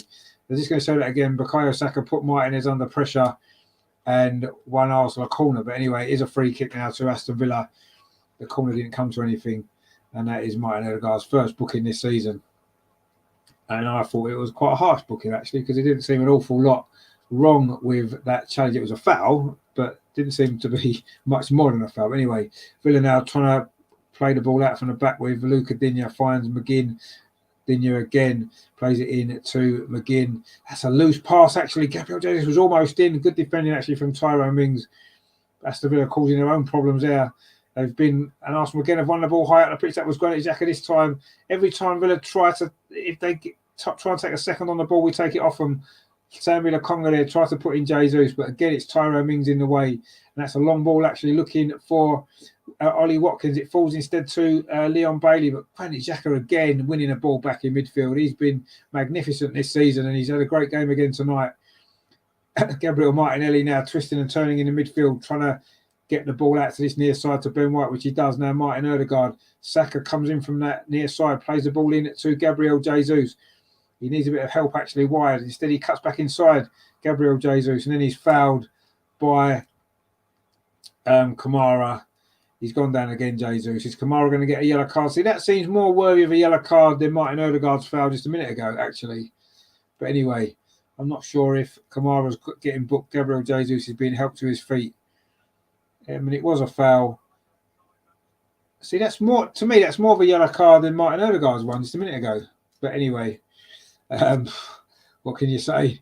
It is a free kick to Arsenal there, in a good position as well. We've got 4 minutes remaining of this first half, or 4 minutes of normal time. There will be a bit of stoppage time. It's been a bit of a stop-start game at times with free kicks. Anyway, it's Martinelli and Ødegaard over the free kick, as it usually is. Who's going to deliver this? It's about, 25 yards outside the penalty area, just slightly to this right-hand side. All the players are lined up on the very edge of the Aston Villa penalty area. Can Arsenal get this second goal before the break? I think it might be Martinelli with this free kick. In fact, he runs over. It's going to be Martin Odegaard. Swings in with his left foot towards the far post. Martinez is there. A good punch, actually, from the Aston Villa goalkeeper. It's gone out for a throw to Arsenal over on that far side. The decent ball in, actually, by Martin Odegaard. Maybe a little bit too close to the goalkeeper, who came out well and punched it away. Kieran Tierney now on that far side. It's a good ball in to Odegaard. Lovely little touch to Gabriel Jesus. Try to find Ben White on this near side, but Aston Villa do scramble the ball away. And Buendia now plays it out to Matty Cash over on that far side. Villa now looking to try to see if they can find a way back into this game. They've not really been in Arsenal's half for quite a while, certainly not since the goal, but they are coming forward now. Ramsey with a ball again to Matty Cash, plays a crossing towards the near post. Villa have a shot. Oh, it came in off Buendia again, but it's straight into the arms of Aaron Ramsdale. But once again, Aston Villa on a counter-attack are looking pretty dangerous when they get the opportunity. It was Jacob Ramsey there, found Matty Cash. It was a decent ball into the near post. Bailey steps over it. It fell to Buendia again. He's had 3 opportunities, actually, Buendia. He's getting into some dangerous positions. He couldn't find a finish again, though. It was far too close to Aaron Ramsdale. It just goes to show this game's certainly not won yet, as we count down towards the last 2.5 minutes of this first half. It's now 3-0, and Haaland's got back-to-back hat-tricks in the Premier League. 3-0 to Manchester City against Nottingham Forest. Haaland again. Wow, what's that? 9 goals, is it? 9 goals? 9 goals in the Premier League in 5 games. Wow, he's going to get 50, isn't he? He's going to break all records, that dude.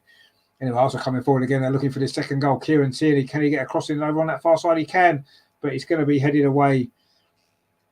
And Kevin says they need that second goal to keep up Gerrard's stat of never winning as a player or manager at the Emirates. No, that's right. He hasn't. You're right. He's never won at the Emirates as a player or a manager. I think he's only ever won once away at Arsenal, hasn't he, when he played for Liverpool a long time ago. Tom says 1 goal will never be enough. No, it probably won't be enough. It never is it, in the Premier League? We certainly can't rely on it being enough. And Aston Villa have shown, haven't they, on occasions that it probably won't be enough. But anyway, Arsenal in possession at the moment. William Saliba, what a start he's had to his Arsenal career. Finds Ben White on his near side. Ben White striding forward, getting forward quite well in this game. Martin Odegaard now on the edge of the box. He's going to try a shot. No, he thinks it in towards Gabriel Jesus. The shot comes in. It's going to be 2-0 surely. No, it's scrambled off the line. The rebound comes in from Kieran Tierney. Still haven't cleared it. Tierney again with a shot. And Martinez saves it this time. And we're saying 1 goal won't be enough. Well, we've had enough opportunities to get a second goal. It's been a succession of Arsenal chances in this first half. Martin Odegaard, it was there, created that. Are looking for Gabriel Jesus. It was a good save for Martinez. It almost fell for Bukayo Saka, but it was cleared away by Matty Cash. Kieran Tierney's first shot hit Jesus, actually. His second shot was a comfortable save in the end for Emi Martinez. And the chances are piling up now. We are now into the last 30 seconds of the first half. Bukayo Saka, it was an opportunity there again. This time it was scrambled off the line by Matty Cash. It does remain Arsenal 1, Aston Villa 0. It has been a fast and furious first half this at the Emirates. Can Arsenal get the second goal? We are now coming into all stoppage time at the end of this first half. It's a throw now to Aston Villa on halfway over on the far side there, right, which Matty Cash is going to take. It was him there that cleared that ball away. There's going to be 2 minutes of stoppage time at the end of this first half, which we've just moved into now. And quite honestly, Arsenal should be out of sight in this game. The chances that we've had, but it is still 1-0, only 1-0. And while it's only 1-0, we know how dangerous a lead that can be. Aaron Ramsdale now in possession inside the penalty area. Goes long up that far side. In fact, through the middle almost, the ball ends up. Bukayo Saka now lets it run to Martin Odegaard. Can also get the second goal. Referee says play on. It was a foul on Bukayo Saka. Odegaard still in possession. Plays it out to that far side. Gabriel Jesus leaves it for Kieran Tierney on the overlap. Can Kieran Tierney get a cross in? He can't because it's deflected, but it's going to be a throw to Arsenal over on that far side, right in front of those Aston Villa fans. Tom says there, we have a really fantastic set of players, but at this level, if you get 3 chances, you have to take at least 2 of them, if not all 3. Well, I mean, you have to take a good percentage of your chances, don't you? Because it can come back to haunt you, because every team's got quality. But it has been, sometimes I just feel a little bit too nice. Sometimes we don't have that killer instinct, do we? Jesus is one that does have it, but I think some of the others are really, really, really good players. But have they got that killer instinct when it really matters? I'm not sure if we have yet. Can they get it? Can they develop it? I don't know. We'll see. Martinelli's another one that seems to have it, doesn't he? He's just the shot comes in from distance. Oh, good save actually from Martinez. It was from Martinelli with that effort. Martinez just tips it over the top. I'm not sure if it was going to go in anyway. It was a good effort actually from about 20 yards there from Gabriel Martinelli. Again, it was good play from Arsenal. Granit Xhaka headed it down. Oh, it was going in. That would have been a hell of a goal actually. Well, what a goal that would have been from Gabriel Martinelli on the volley there. It was going in that top corner. Decent save actually from Martinez. He had a mixed first half, hasn't he? He's made 3 good saves, but he also, you could say he was at fault a little bit for that goal. Maybe a little bit unfortunate with a deflection maybe. But anyway, it's a corner to Arsenal again on this near side, which Bukayo Saka is going to take. That was a good save from Martinez, it has to be said. Can Arsenal get his second goal now? We have played the 2 minutes of stoppage time. This will be the last attack of this first half. Saka in towards the edge of the 6-yard box. And Aston Villa head gets it clear. And there goes a half-time whistle. It is Arsenal 1, Aston Villa 0. It's been a really, really good first half performance from Arsenal. Looking like a team that are playing with confidence and also a team at the top of the league. If it wasn't for Emi Martinez in goal for Aston Villa, we would probably be 2 or 3 goals up by now. We probably deserve to be 2 or 3 goals up, but we're not. It's just that 1 goal. And Villa have had 1 or 2 counter-attacks where Buendia has had some shots at goal, but he's not managed to find the target. And, I mean, Arsenal fully deserve this lead, but it is only 1-0. And while it's only 1-0, as we've said before, Aston Villa are still in this game. And they've had 1 or 2 moments, but that was an impressive first half performance from Arsenal, pretty much from start to finish. We're winning the ball back high up the pitch. We're putting Villa under pressure. We're playing at a really high tempo. We're moving the ball quickly and we're creating chances. And I say we could easily be 2 or 3 goals up. But Martinez is having a really good game. So, yeah, that wasn't a bad first half, was it? Really good stuff, actually. Some good football played from Arsenal. But, yeah, we just need that second goal, don't we, just to really settle us down. And then I'm sure we'll go on and win fairly comfortably. So we'll go through the scores of the other games being played tonight. It is almost half-time at Bournemouth. Bournemouth 0, Wolves 0. It is half-time at the Etihad. Manchester City 3, Nottingham Forest 0. I'll say that hat-trick there from Erling Haaland. It's West Ham 0, Tottenham 0, 30 minutes played there. Big game, of course, in East London.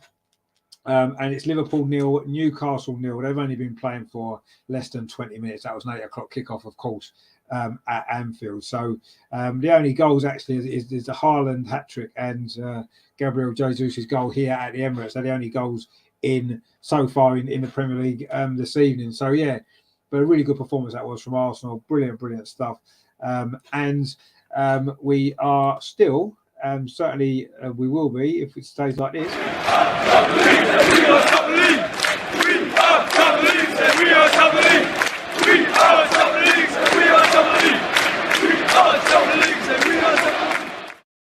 Of course, we will have 15 points if it stays like this. It's not 12 anymore. 15 out of 15. Wow. I mean, we did say on this channel, on the show, just before the start of the season, before we played Crystal Palace, we did feel as though if we could beat Crystal Palace in that first game, we did have a great chance to win the next 4 after that, looking at the fixtures. Now, yes, there's no easy games in the Premier League. You know, any Premier League team can beat anybody else. We've seen that so many times. We've been the victim ourselves, haven't we, of games that we feel we should have won and we end up losing. So, but they were certainly, this run of 4 games since Crystal Palace have been games we would have been confident of winning. And so far, so good. We've won them fairly convincingly. Yeah, Fulham gave us a game, but, you know, we've seen that the good start Fulham have made. So there's no shame in that, was there? And, you know, overall, I feel as though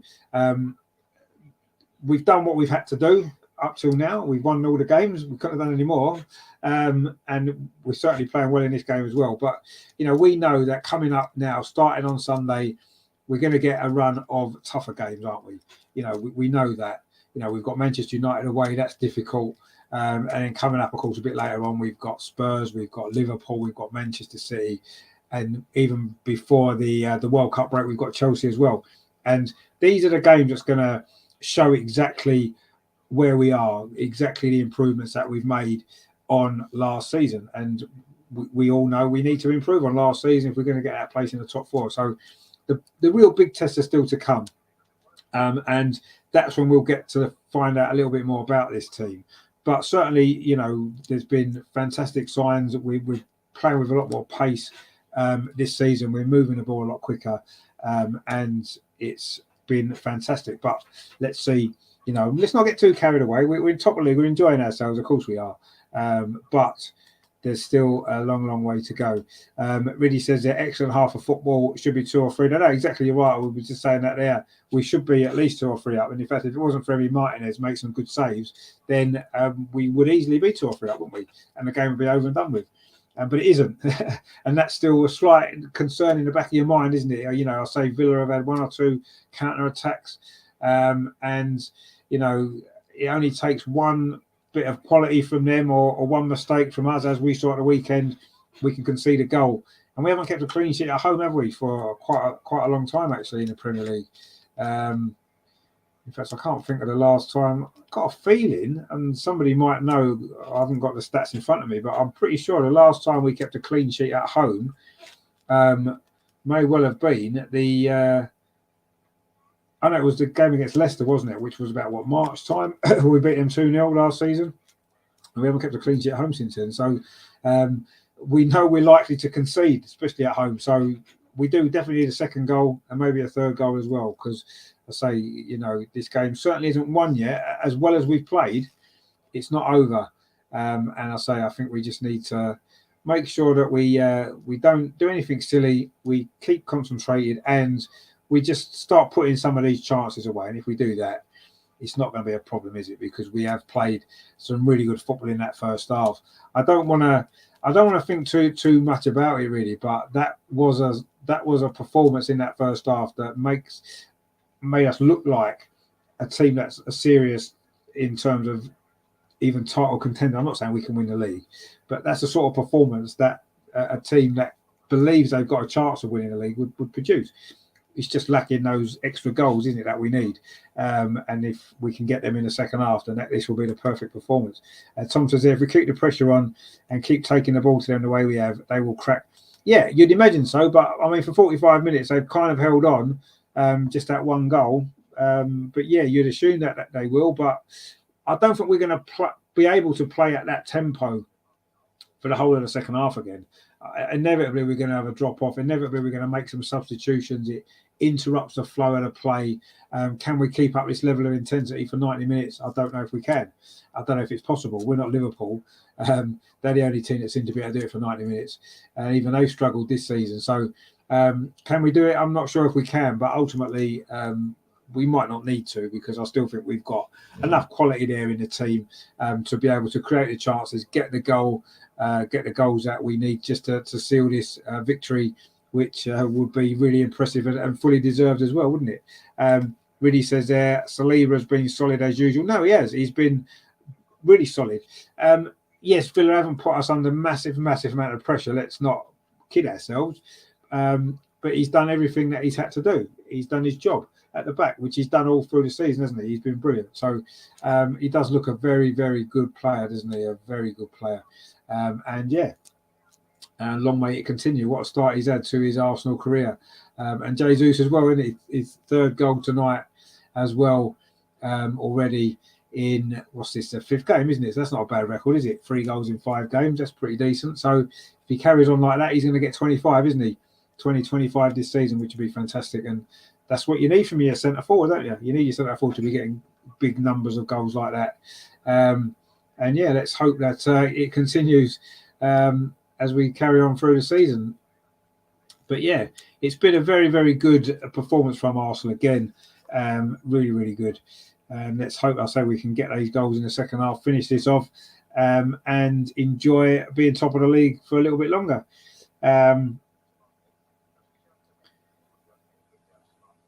There's some good stuff going on in our group chat tonight, actually. We've got Adam's at the game. He could be doing a vlog for us, actually, doing some videos for us. That'll be nice. We'll look out for them later. He was meeting up with some of the other guys as well. James and Neil and Melvin as well are all at the game tonight. So I'm sure they'll have some interesting stuff to talk about, obviously, next week on the show.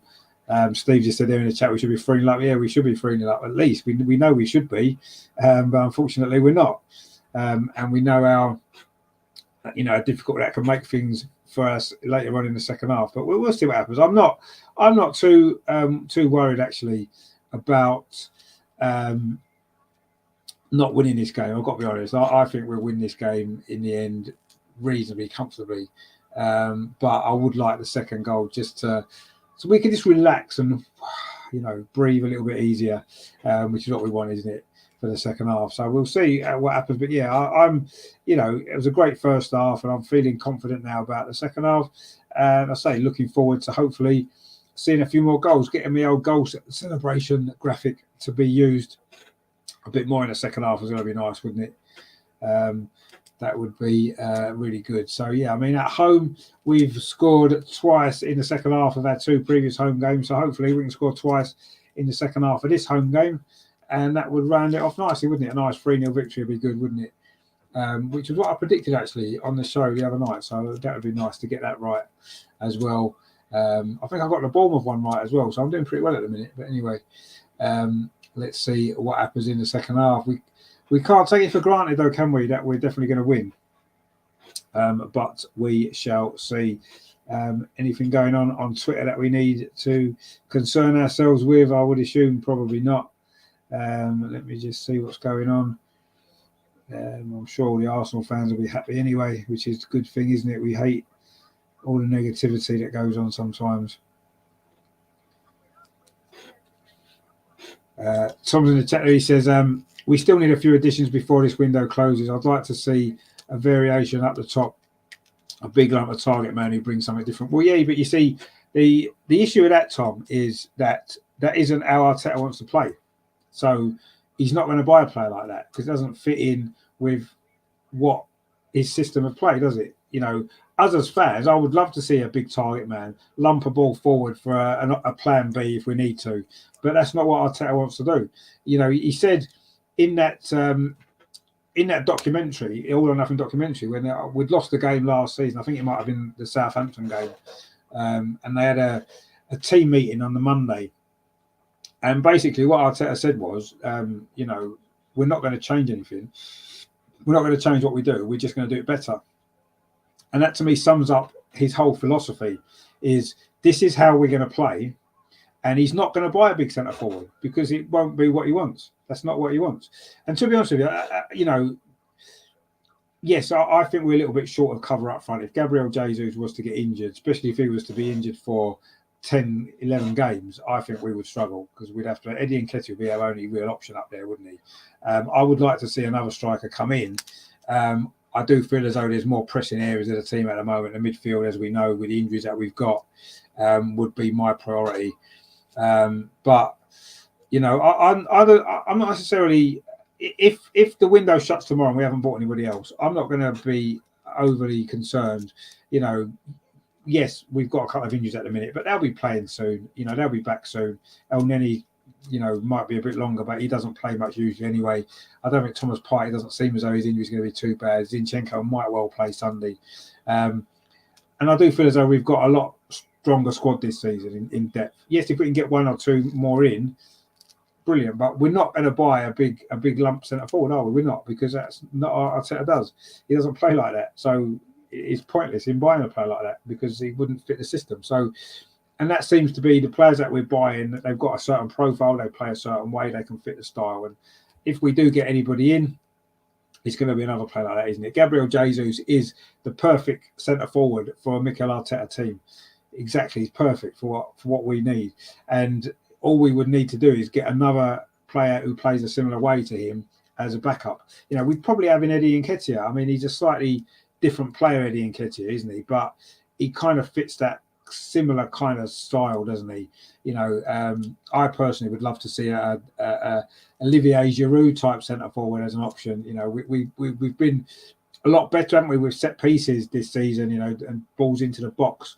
And it'd be nice to, as an option, if we're losing a game late on, we can pump balls into the box and try and get something that way. But that's not what Arteta will do. It's not what he wants to do. He wants to keep playing his style of football. He wants us to play that way, regardless of whether we're winning games, whether we're losing games. He wants us to play that same way. And he's convinced that if we keep doing it and improve it, make it better, it's going to bring us success. And so far, you have to agree with him. It's taken a long time for us to get to this point, but that's because of the players that we've had. Haven't been able to, all of them haven't been able to fit into that style. They haven't been able to play that way for whatever reason. It's not suited their game. And in the end, Arteta has moved them on. And he's not picked him. Nicolas Pepe being the latest one of those type of players who didn't fit that system that Arteta wanted to play. And he's moved him on as well. There's so many, isn't there? You know, we can go through a whole list of about 20 players that Arteta's got rid of, and that's the reason why, isn't it? He's got rid of them because they don't fit his system. So he isn't going to bring in a player now that doesn't fit his system either, is he? Let's be honest, that's not what he's going to do. Regenda says, yeah, 2 more quick goals and then 4 other players can come on to show what they can do. That would be nice. Vieira, Manquillos, Eddie, and ESR. Yeah, see, this is what I mean. You see, we've got quality. Well, we say we've got quality on the bench. We don't really know too much about Vieira and Manquillos yet, do we? We're hoping they're going to be quality. There certainly appears that they are. Anyway, we are just about to get back up and underway for the second half. Arsenal kicking off, attacking the goal to our left, the North Bank in the second half. Aston Villa will be attacking the clock end, which is where their fans are. We are now back up and underway. Jesus plays it back to Aaron Ramsdale. He goes long with that kick, actually deep into the Aston Villa penalty, but they do clear it away. And Aston Villa can now try and come forward early in the second half, looking for a goal back, of course, which would bring them level. It's Leon Bailey over on that far side. Aston Villa's left, trying to get across, and he gets to the byline. He does get across, and it's deflected. Oh, good defending actually there from Sambi Lokonga. Just chests it back to goalkeeper Aaron Ramsdale. I have to say, Lokonga's had a decent game, actually, hasn't he? He's played pretty well in that midfield, Sambi Lokonga. Certainly looks a lot more comfortable in this game than he did in a few appearances last season, didn't he? So that's another good sign. Another player who's maybe stepped up their level this season so far. You know, this is why we've gone from, you know, struggling to get into that top 4 to being top of the league. That's the difference, isn't it? Can we keep it up? Have we got a strong enough squad? Do we need to buy some players tomorrow? We will have to see what tomorrow brings us. But you say, if this is what this is what we're up. This is just what we've got until January. I won't have too many major issues with that, and I'm sure we can continue to play the way that we are. And who knows what the season might bring? I do feel as though this is all about getting in the top 4, isn't it? You know. And we certainly look as though the squad that we've got now looks as though it should be good enough to get in to finish in the top 4 as things stand anyway. Yes, 1 or 2 enforcements is going to be better, isn't it? Let's be honest, to give us even more of a chance of maybe pushing higher. But I think that's maybe a little bit optimistic at this point in the development of this team. Ødegaard there trying to come forward for Arsenal on that far side, overhit that pass. Ben White wasn't able to keep it in. Not maybe blessed with explosive pace, is he, Ben White? Unfortunately, and he wasn't able to get himself moving quickly enough to get that ball. He's going to be a throw over on that far side to Villa, which Luca Digne is going to take. He throws it up the line, looking for Ollie Watkins, who's battling away there with William Saliba, who pulls him back. Actually, that will probably be a yellow card for William Saliba. It's one of them sort of challenges where he's got the wrong side. You've pulled him back. It's a non-dangerous area because it's near the halfway line over on that far side. But William Saliba there, in fact, I don't think he has got a yellow card. Oh, you know, he did. He did get a yellow card, yeah. That's his first booking, actually, in his 5th game. So that's not bad for a centre-half, is it? Shane has given us a super chat. Thank you very much for that, Shane. Much appreciated again, as always. Thank you very much. He says, come on, you Gunners. Really excited how we started this season. Yeah, I think we all are, mate. We're all really excited, aren't we? I'm trying to keep my feet on the ground, not get too carried away because we've seen what can happen. But yeah, the more it's going on, the better we're playing. You're starting to think, hang on a minute, maybe things are better than we think. But anyway, we're under a bit of pressure from that free kick. We haven't really cleared it away properly. It fell to Buendia, who's been pretty dangerous for Aston Villa. But that's a poor ball from the Argentinian, and it runs through to goalkeeper Aaron Ramsdale. Quick throw out again to Gabriel Jesus, and now Arsenal can launch a counter attack over on that far side with Bukayo Saka.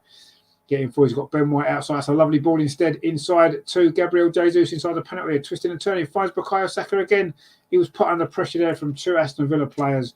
And Villa do clear the ball away. But Gabriel is going to pick it up for Arsenal. The earlier we get that second goal, the more we can relax a little bit. We haven't quite got into our flow yet since half time, but we've got a free kick now. Martinelli was fouled there by Kamara, and Arsenal got themselves a free kick, which we've taken again quickly. Kieran Tierney down his near side, looking to get past Ramsey, but he can't. Good play that was from the young Aston Villa midfield player. But Aston Villa again give the ball away, and Arsenal again with Granit Xhaka plays it into the box. Tyrone Mings heads that away, and it's going to be now free kick to Aston Villa. That was a little bit better from Arsenal. We've had a little bit of a slow start to this second half. We played 49 minutes, so that's 4 minutes or so of the second half. Not quite managed to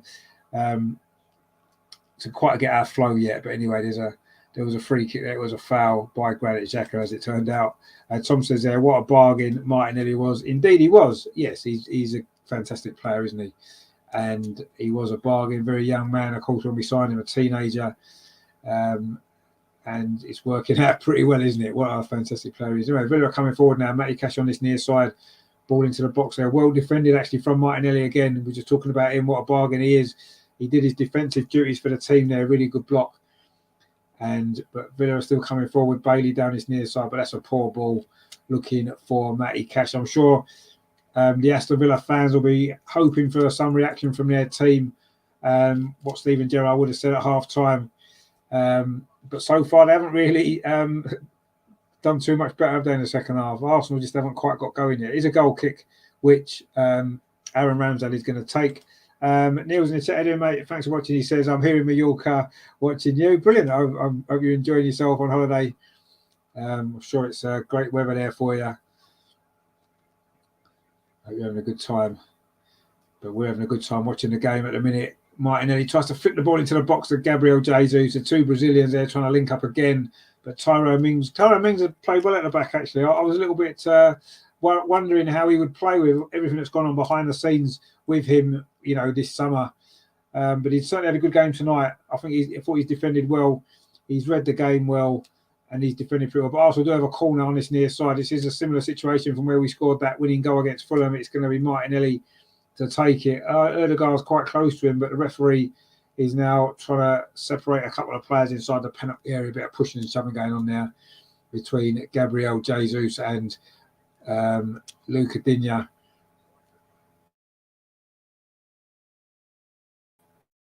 Take a shot. Martin Erdegaard plays it back to Martinelli to the edge of the box. But Bukayo Saka, can he get a shot away? He does, but it hits Tyrone Mings again. Again, Bukayo Saka wins the ball back. Now Arsenal keeping the pressure on Gabriel Jesus, but again Tyrone Mings is there, and again he defends well, wins a goal kick. Well played, actually, Tyrone Mings.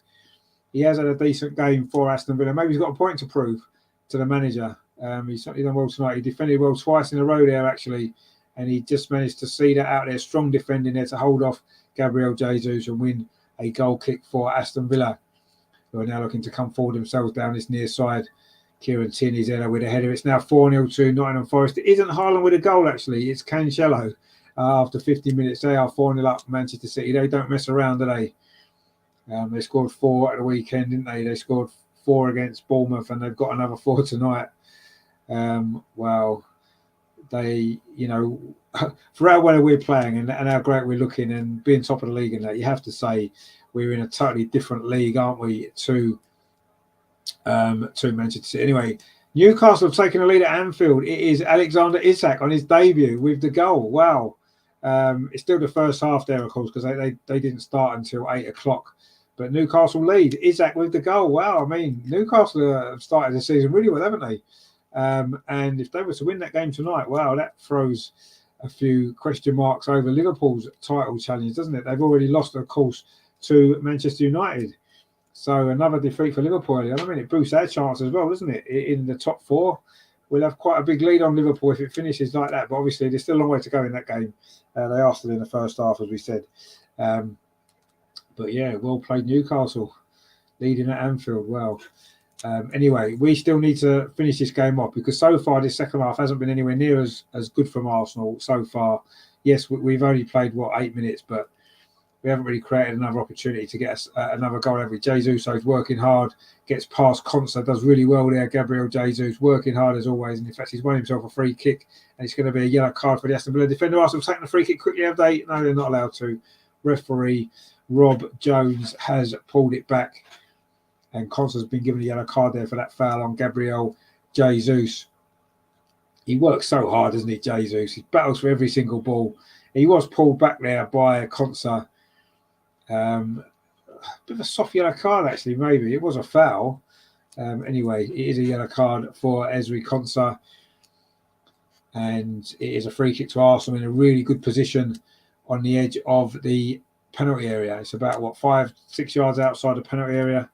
It is Odegaard and Martinelli over it. As always, with every free kick, no matter where it is in the attacking end of the pitch, it's always those two over it, isn't it? And they are at this moment in time.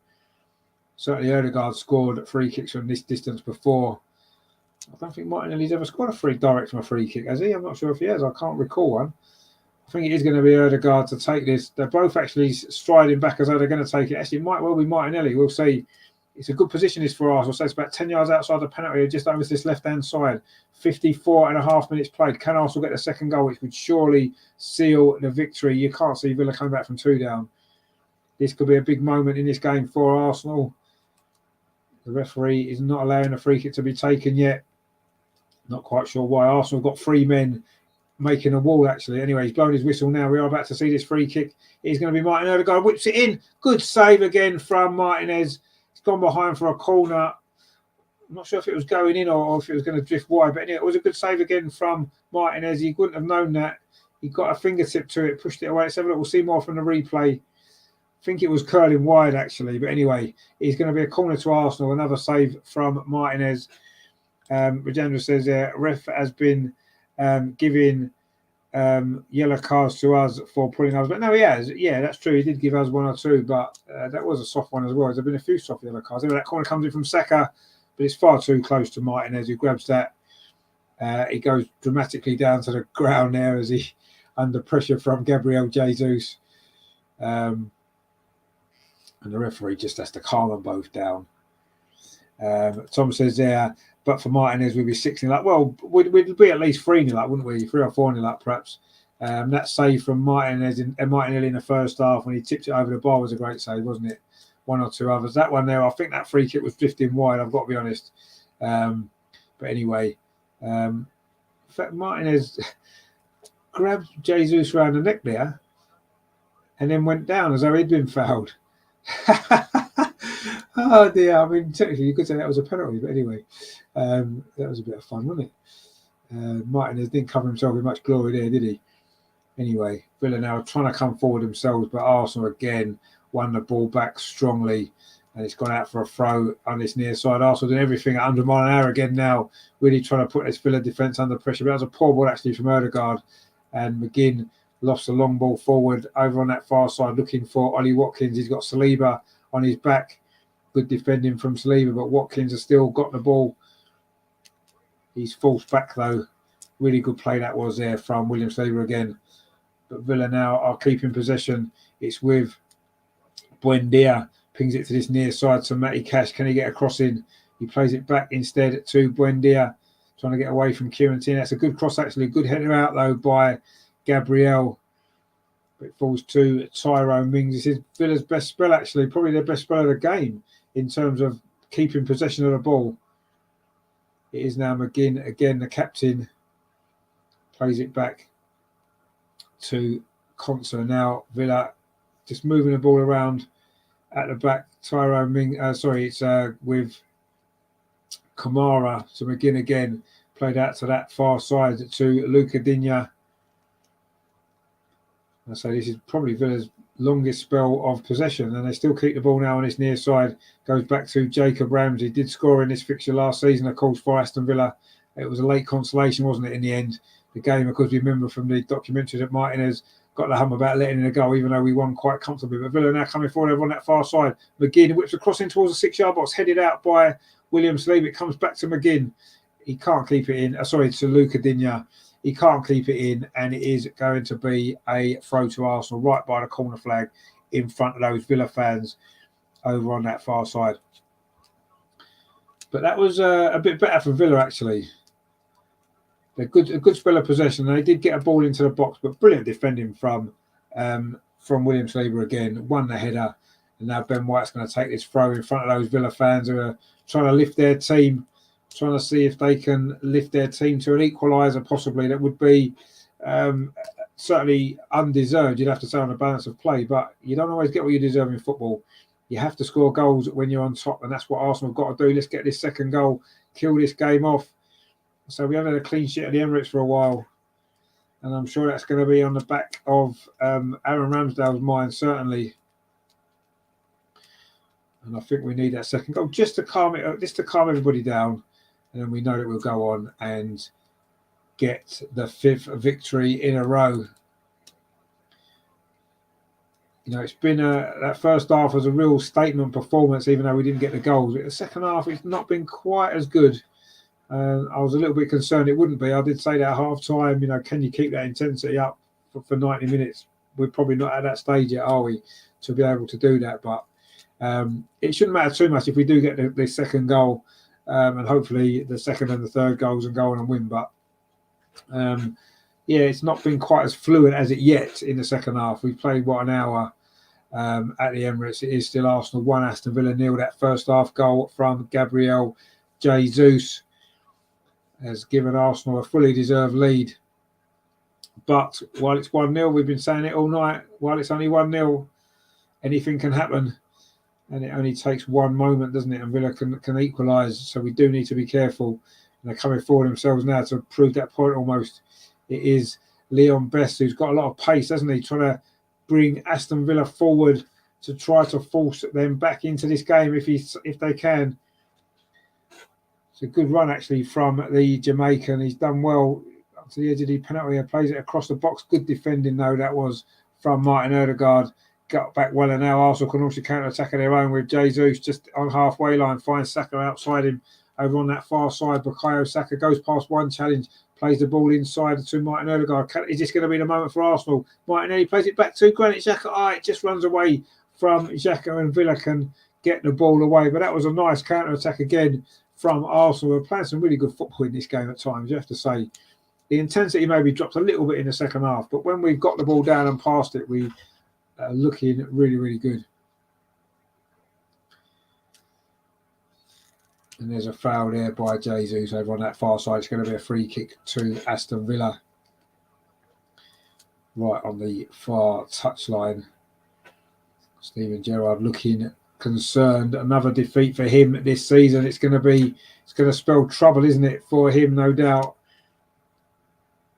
I think it's Manchester City they play at the weekend, isn't it? I mean, another tough game for Aston Villa, isn't it? So you may get away with the fact that it's tough games that they're losing at this moment in time. But anyway, they're coming forward again. They're looking for an equaliser. Saliba Zerdo, as always, tidies that up really well. And now the ball's back with Aaron Ramsday. He plays it to this near side to Kieran Tierney. And he just hoops the ball forward, actually. Gets it deep into the Aston Villa half. Gabriel Jesus is trying to put Konsa under pressure. The ball falls instead to Gabriel Martinelli's done well. It's no foul, says the referee. Martinelli now inside the penalty area. Is this going to be the second goal for Arsenal? No, it isn't. A good cross, but it's well defended by Konsa this time. It's gone behind for a corner again to Arsenal. Good play that was from Martinelli. Showed real strength and desire there. Got past Matty Cash too easily from Aston Villa perspective. Really good play from Martinelli. Got into the box. Tried to pull the ball back across, but it was well defended actually by Konsa. But it is a corner to Arsenal from this near side. This is from where that second goal against Fulham came, didn't it? Kevin says, who would you bring on, Richard, if indeed we need a change? Well, I think we need a change. I think, you know, we can't keep playing the same players all the time. I do think we need to make some change. I would like to see Fabio Vieira get on, but I think while it's only 1-0, you're not going to maybe bring someone on for their debut, are you? Maybe Smith Rowe could be an option to come on. I'm not sure if we'll make any changes until we get the second goal, though. We just had an opportunity there. Cross came in from Martinelli, but Martinez, again, does well for Aston Villa. Good claim there from the Aston Villa goalkeeper. But Villa now coming forward again. The ball's there in to Leon Bailey, who's looked quite lively.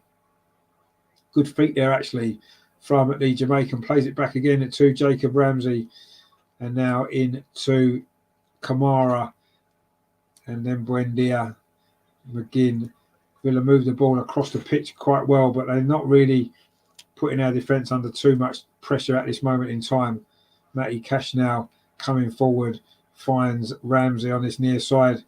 Matty Cash has gone off on a run again. A ball played into the box. In fact, Cash has got it. It's now come to Ollie Watkins on the edge of the penalty area, but I think it's an offside against Matty Cash, the Polish international, and it will be a free kick to Arsenal. In fact, it is going to be a change now. Ben White's going off and Tomiyasu's coming on. That's the first change. He's getting more and more minutes, Tomiyasu, each game, isn't he? 63 minutes played in this game, and Ben White is going off. I think he probably knows that his days as a regular starter at right back are maybe coming to an end. He played well again tonight, though. He's done well, Ben White. Yet again, he's put a solid performance in, but you have to say Tomiyasu is a natural right back. He's a better right back, and you imagine it's only a matter of time before Tomiyasu is back in the starting 11, and he's going to get 25 minutes or so in this game. He's had his hair cut, hasn't he? Obviously, he had it done before the weekend as well. Looking rather smart, Tomiyasu. Good to have him back fit again. And let's see how he can settle into this game. He's got an early touch here straight away over on that far side. Plays it back to William Saliba. And now to Gabriel, and now Kieran Tierney, all the back four there, passing the ball between themselves. So that's the first substitution of this game from either side. Tomiyasu is in possession now. What a great impact he made at Arsenal last season, didn't he? Just the same, those injuries at the end put pay to his season, really. But anyway, he's back. He's back fit, and let's hope that he can produce those performances that he was showing when he first arrived at the club. A year or so ago, wasn't it, on transfer deadline day last year? Gabriel Jesus battling away for the ball again. He never gives anything up, does he? He's a bundle of energy. But he was a little bit too keen there, the referee thought, and it is a free kick to Aston Villa. And it's Conser now, plays the ball out this near side to Matty Cash. Villa certainly had a lot more possession in the second half than they did in the first half. But as things stand, Aaron Ramsdale hasn't really had a save to make, has he, in this game? Certainly not in the second half. I think it was one in the first half, and a simple shot from Buendia, but he hasn't really been called into too much action, has he, Aaron Ramsdale? That sort of sums up this game, really. But we still haven't managed to kill it off, have we? We still can't find that second goal, which we desperately need. Aston Villa just knocking the ball around at the back. I said they've enjoyed a lot more possession in the second half, but it's still been fairly comfortable from an Arsenal perspective. Gabriel heads that long clearance away. The ball does come back to William Saliba, plays it to Tomiyasu over on that far side. The Arsenal substitute plays it back to Sambi Lokonga. It's been a bit quieter in the second half, Sambi Lokonga, but he's had a decent game. Gabriel now played it back into midfield for Granit Xhaka. Gets the ball round the referee to Martin Odegaard over on that far side. And Tomiyasu now coming forward. It's 5-0 to Manchester City. It's Alvarez with their fifth goal. They are going to take some stopping this season, aren't they? It has to be said. Martinelli now on his near side for Arsenal. Can he get across in instead? He plays it back to Granit Xhaka, gets it back again. Martinelli linked up well there, but that ball wasn't great for Martinelli. Didn't really give Xhaka much of a chance. And it's gone out for a goal kick to Aston Villa. Arsenal haven't really kicked into our stride in the attacking third of the pitch in the second half, have we, so far? 66 minutes played. So we're nearly halfway through the second half, and we haven't really created too many opportunities, have we, since half time? And the longer it stays like this, I'm sure Villa will be hopeful of grabbing a shock result. And it would be a shock result, certainly on the balance of play. It would be a massive shock result. But these things happen in football, don't they? William Saliba now should deal with this ball over the top. He does. Hooks it over his head, gets it into the centre circle. Gabriel Jesus again battling for the ball. He'd be a nightmare to play against, wouldn't he, Gabriel Jesus? He never gives you a second piece, does he? Martin Odegaard's gone down. In fact, Gabriel Jesus has gone down as well. The referee will now give Arsenal a free kick. Not sure if Gabriel Jesus was fouled, but Martin Odegaard certainly appeared as though he was. Although the referee was quite prepared to let play go on because Arsenal had possession of the ball, but in the end, we stopped playing, essentially waiting for that free kick. I don't think it was a foul on Jesus, actually. It wasn't, but it was on Odegaard from McGinn. Slid into him there. And yeah, I think that one will go down as a free kick. I mean, McGinn never he'll go for every single ball, won't he, McGinn? You know what he's like. That's how he plays the game. He wasn't going to give up that one. And he did catch Martin Ødegaard, the two captains there in midfield combat there. That's what you like to see in football, don't you? And in fact, McGinn did get a yellow card for that challenge on Martin Ødegaard, who's back on his feet again. Would have been a sore one on his ankle, that Martin Ødegaard, but he's back up again. And Arsenal do have a free kick. Sambi Lokonga now finds Bukayo Saka over on that far side. He's not had the ball much in the second half, has he? Tomiyasu plays it in to Sambi Lokonga again. Plays it in to Granit Xhaka. Is this going to be the moment for this second goal we've been waiting for? Martinelli tries a shot from the edge of the box. It hits Tyrone Mings. It comes back to Lokonga. Martinelli gets it back again. He's got Saka outside, and that wasn't a great ball. In fact, it's going to go out for a goal kick to Aston Villa. No, it isn't. Bukayo Saka does well. Wins it back inside the penalty. Bukayo Saka. Is this going to be a moment for him? Oh, he's gone a little bit too far. Instead, he finds Jesus. Oh, lovely feet inside the area from Jesus. They can't get his shot away. And Villa clear the ball up to halfway. Gabriel, though, steps in and finds Granit Xhaka. Arsenal now looking to try to put a little bit more pressure on that Villa defence. We haven't really done that in the second half as yet. Gabriel Jesus does well. Lays it off to Kieran Tierney. Tries to drill a cross in. It's blocked well by Matty Cash. And now Aston Villa have got an opportunity to launch a counter-attack on this near side with Leon Bailey. That's a ball over to that far side. Good defending that was from Tomiyasu. Read the situation well. A good header as well to Granit Xhaka. And now Arsenal have got an attack of their own game. Martin Ødegaard. Suddenly the game's opened up a little bit. Bukayo Saka now just inside the penalty area. He's got Tomiyasu on the overlap. A great cross.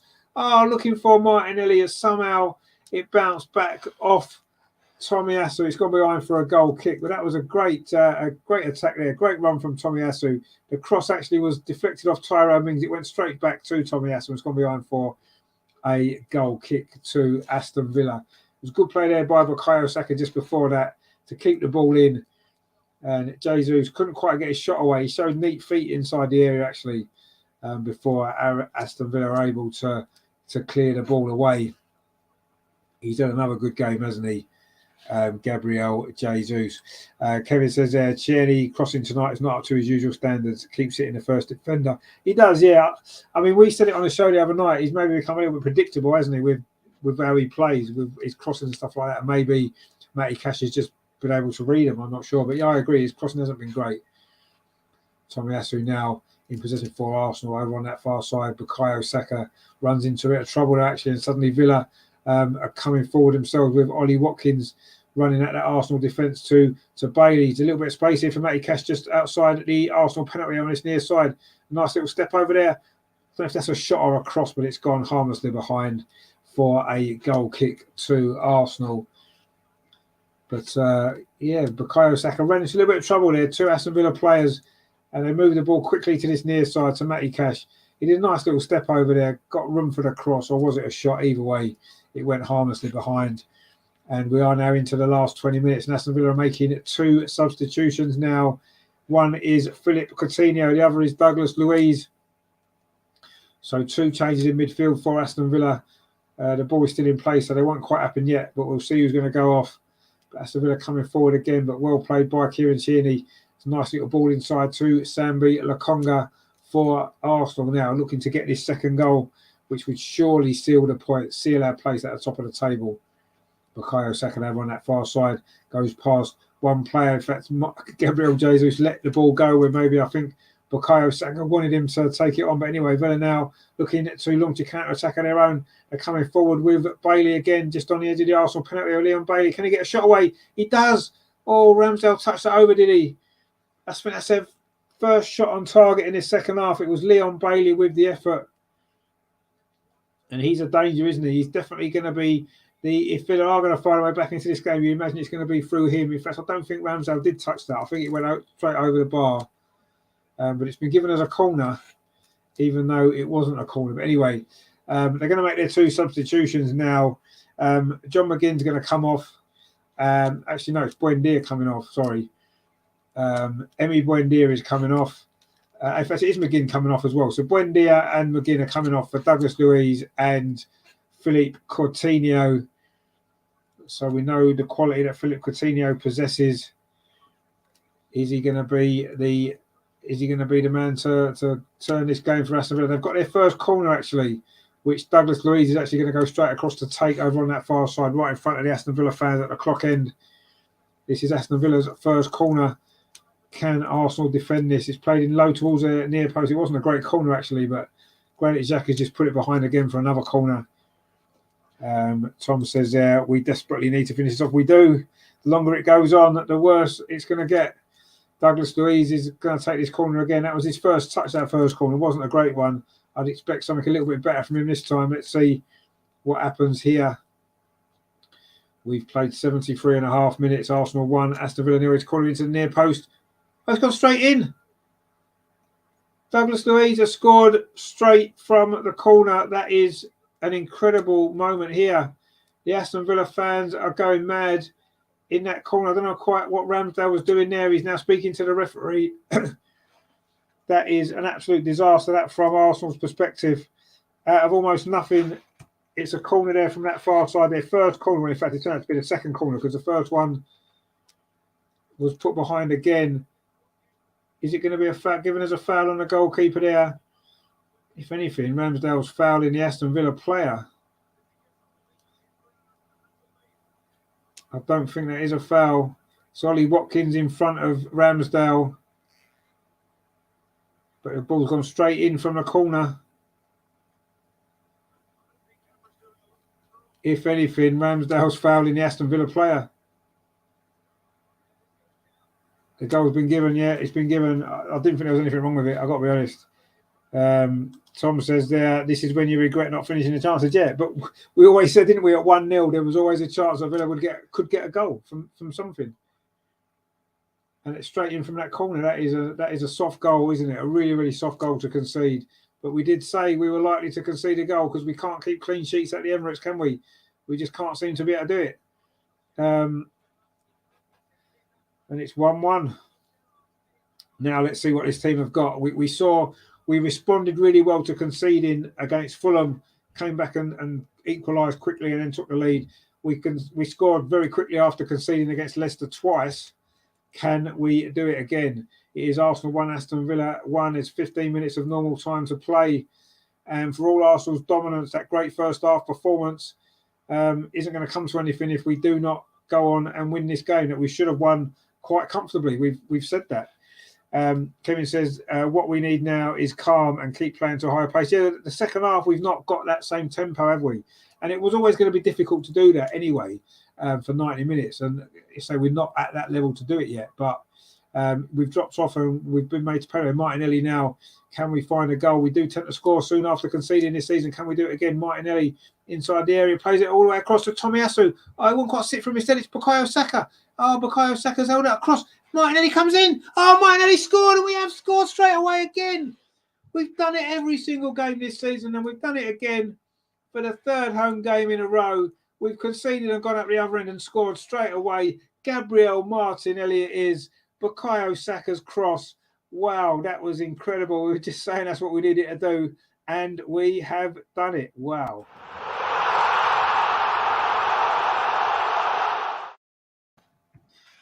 Well, Aston Villa weren't back in the game for long, were they? And we missed all those chances in the first half. And suddenly, when we need a goal, we get one straight after conceding. Unbelievable stuff. It was a long ball there from Gabriel. Found Martinelli on his near side. This was how the move started. He did well, Martinelli. Played the ball across to Tomiyasu. I thought Tomiyasu was going to hit it. Instead, he found Saka. And then Saka's cross it was to that far post. Found Martinelli. First time finish. Martinez couldn't keep it out. And it is 2-1. Martinelli's third goal of the season as well. He joins Odegaard and Gabriel Jesus on that number. Bukayo Saka gets an assist as well. And that's a great finish with his left foot at a far post. First time from Martinelli. Just put it towards the goal. Went in. Martinez couldn't keep it out. And Arsenal are back in front. Wow. So soon after conceding that equaliser. We're back in front again. What character this team have been showing this season. We've done it once again. Incredible, incredible stuff. Just amazing. Wow. Kevin says there, what you need. Oh, we just had that one. Yeah, we did have that. Terry says, I get back in there. Yep, indeed. Tom says, beautiful. Now lock the door, George Graham style. Or I'll go for a third goal. Phil's in the chat here, mate. Thanks for watching. He says, few, indeed. Phil says, let's go and get a couple more. Yeah, we want to make sure we win this game now, don't we? Kevin says, oh my God, Martinelli growing up as a player, getting there. No, he is. He's definitely grown up as a player. Tom says, no one deserves a goal more. He's been brilliant again, hasn't he? Emile Smith-Rowe's about to come on, actually, but Aston Villa are coming forward over on that far side. They'll not feel they're out of this game. They've now won a free kick in a very dangerous area over on that far side. Tommy Astrid was conceded. I don't think we'll bring on Emile Smith-Rowe quite yet. I would like to see us go and get another goal or two and finish this off. But ultimately, the important thing now is that we win this game. We looked like we'd won it before. Villa equalised. But now they've got another dangerous set-piece opportunity, which Philip Coutinho is going to take. Once again, we've been unable to keep a clean sheet at home, but we definitely don't want to be conceding another goal now, do we? We're now 12 minutes to play of normal time, plus a bit of stoppage time to play, no doubt. Coutinho this free kick over on that far side again in front of those Aston Villa fans. It was a set piece that led to Villa's first equaliser only about 2-3 minutes ago, and since then we've scored again. It's been an amazing few minutes here at the Emirates. Coutinho with that free kick in towards the near post. This time Ramsdale's there. Comfortably holds on to that one, and Arsenal can breathe again a little bit more easily. We're now coming down towards the last 10 minutes of this game. Is that goal for Martinelli going to prove to be the winner, or will we have time and an opportunity to get another one? It's West Ham 1, Tottenham 1. Souček has just equalised for West Ham as well at the London Stadium. West Ham recovering from that really bad start there to the season. Villa now coming forward again over on that far side. Luca Dini with across towards the near post. It's headed out by Granit Xhaka. Not really headed out, actually, but Arsenal do deal with that. Martin Odegaard has just put it out, actually, for a throw to Aston Villa. In fact, Martin Odegaard is injured. I think it was that challenge earlier by McGinn, and it is going to be Emile Smith-Rowe. Another decent performance from Martin Odegaard tonight. It's going to be Emile Smith-Rowe. He gives the captain's armband to Granit Xhaka, of course, who is the unofficial vice captain. He's the unofficial captain as far as I'm concerned. But a good performance from Martin Odegaard again tonight. He's injured. You can see the frustration on his face. Let's hope it's not too serious and he's going to be fit for Sunday. We're really going to need him, aren't we, at Old Trafford in what's going to be a really difficult game, as we know. But he's gone off now.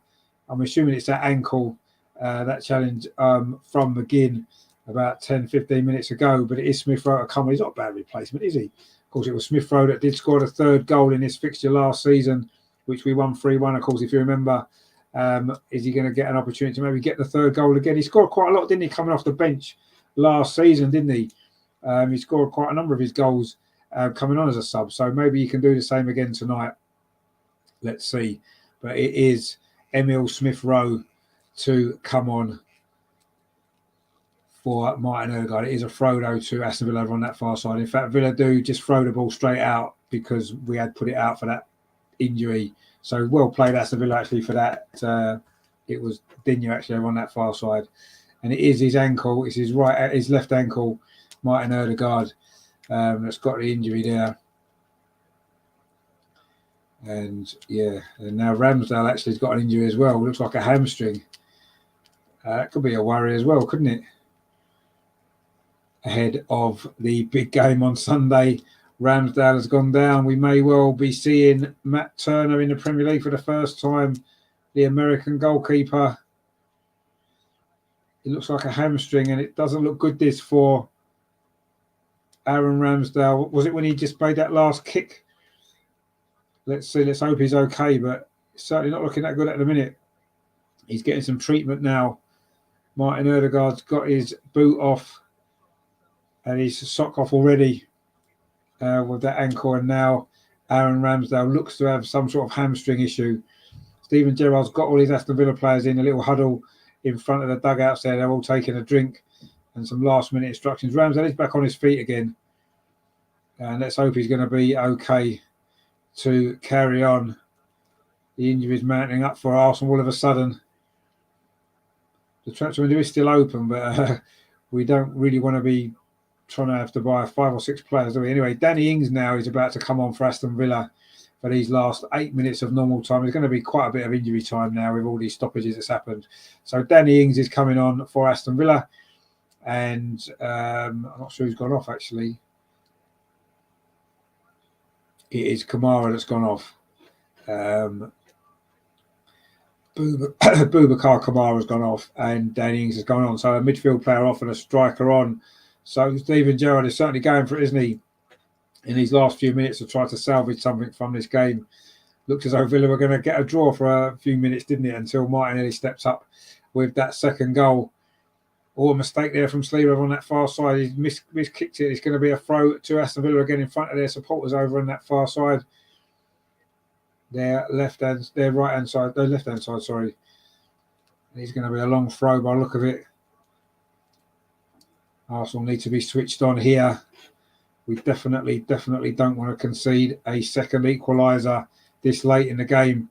That's a long throw towards the end of the 6-yard box. It's flicked on and behind, and it's going to be a goal kick.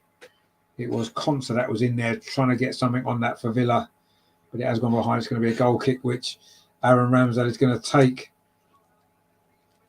Let's see how his hamstring holds up. If indeed he's going to try and kick this long, he's waving everybody up the pitch. So I think he will be going long with this one. Let's have a look how he kicks this, because it is his hamstring that he was just getting treatment for a moment ago. And he does kick with that right foot. It's a very long kick actually, deep into the Villa half, but it is a header there from Douglas Luiz. It's his goal that did briefly bring Aston Villa level. The ball is now back with Aaron Ramsdale. In his all grey kit, plays out this near side, flicked on by the goal scorer Martinelli, but he can't kick that ball in from Gabriel Jesus. It's another throw to Aston Villa. Arsenal are slightly limping over the line now, it has to be said. Since that second goal, we've not really strung two passes together.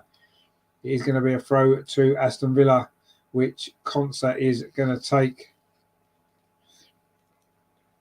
But that clearance there from Kieran Tierney, he's trying to find Bukayo Saka. It was his assist for that crucial second goal. It's going to be a crucial second goal, which will keep us top of the table going into the weekend. Emil Smith-Rowe plays it back to Tomiyasu. Saka's trying to get away again, but Villa do win the ball. They certainly feel that they can still get something from this game. Aston Villa are coming forward again with Matty Cash. He's got Ollie Watkins outside him. He finds Watkins, actually doesn't, because it was a poor ball. And Arsenal do clear away, but not very far actually. It falls again to Leon Bailey, running at that Arsenal defence, plays the ball back instead to Philip Coutinho. Can he get to Douglas Luiz? It's deflected. It's another corner. We didn't deal with the last corner particularly well.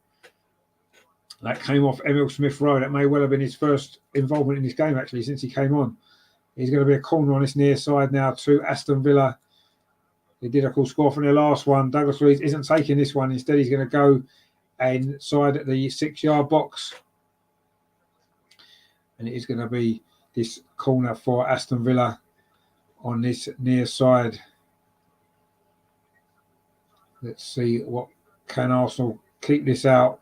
The corner comes into the 6-yard box. Ramsdale punches it clear. In fact, this time it is a foul on the Arsenal goalkeeper from Conser, I think it was. Anyway, it's going to be a free kick to Arsenal. We are now into the last 3.5 minutes of normal time. There will be, I think, a large chunk of stoppage time. And Arsenal, in fact, are going to make 2 more substitutions now. Bukayo Saka is coming off. It's his assist for that second goal, which could prove to be the winner. Certainly looking that way at the moment. He's played all right tonight, I think, Bukayo Saka. Rob Holding is coming on to replace him. So Rob Holding's doing his normal job of shoring things up in the final stages of a game that we're winning. And Eddie's coming on as well. Eddie Nketiah. I'm not quite sure who's going to go off for him at this stage. Will it be Jesus? Will it be Martinelli? Possibly. We shall see. As we come, is Gabriel Jesus, goal scorer, the first goal. 2 Brazilians, of course, with goals tonight, following the Brazilian that scored the winner against Fulham, of course. But Eddie Nketiah is coming on for these final 2.5 minutes plus stoppage time to run at that Aston Villa defence. It's not been a great second half performance from Arsenal, it has to be said. But again, as we did at the weekend, we found a way to well, not quite on it yet, but we found a way to get ourselves back in front. Tom says holding Arteta's fire blanket. Indeed, he is. Not that there's been too many fires to be put out, really. I think the pressure's got to us more than anything of the situation that we're in, as opposed to anything Villa have done particularly well. Anyway, they've now got a free kick. Eddie Nketiah gave away a free kick there before he's even touched the ball, and Villa can now come forward down that far side, looking to try to get an equaliser for the second time. We are now into the final 2 minutes of normal time. It's getting a little bit nervy, it has to be said. But anyway, Douglas Luiz in possession now for Aston Villa. Arsenal have certainly got deeper and deeper in these last few minutes. Almost like we're just going to try to hold on for this victory. And it will be a very good victory, let's be honest. On the first half, performance fully deserved, but the second half's been a lot more of a struggle. But now we can maybe get a breakaway, can we, with Eddie over on that far side. He's got no one for support. He's going to either go to the corner flag and wait for some support, or just literally go to the corner flag and stay there. In fact, he's played the ball back to Emile Smith-Rowe, and Arsenal just keeping possession as we are now coming into the final minute of the 90. Eddie Nketiah again in possession. No, it's not. Sorry, it's Sambi Lokonga finds Gabriel now. It's with Martinelli, whose goal it may well be that gives us that fifth victory in a row. Sambi Lokonga, who's had a decent game, finds Kieran Tierney on this near side. Is he going to try and put a cross in? No, Arsenal keep possession. He finds Martinelli. There's going to be a lot of stoppage time yet, though. Emile Smith-Rowe into Eddie Nketiah on the edge of the box. Was he brought down? The referee says no, it's right on the edge of the box anyway. But Arsenal do pick up the loose ball with William Saliba.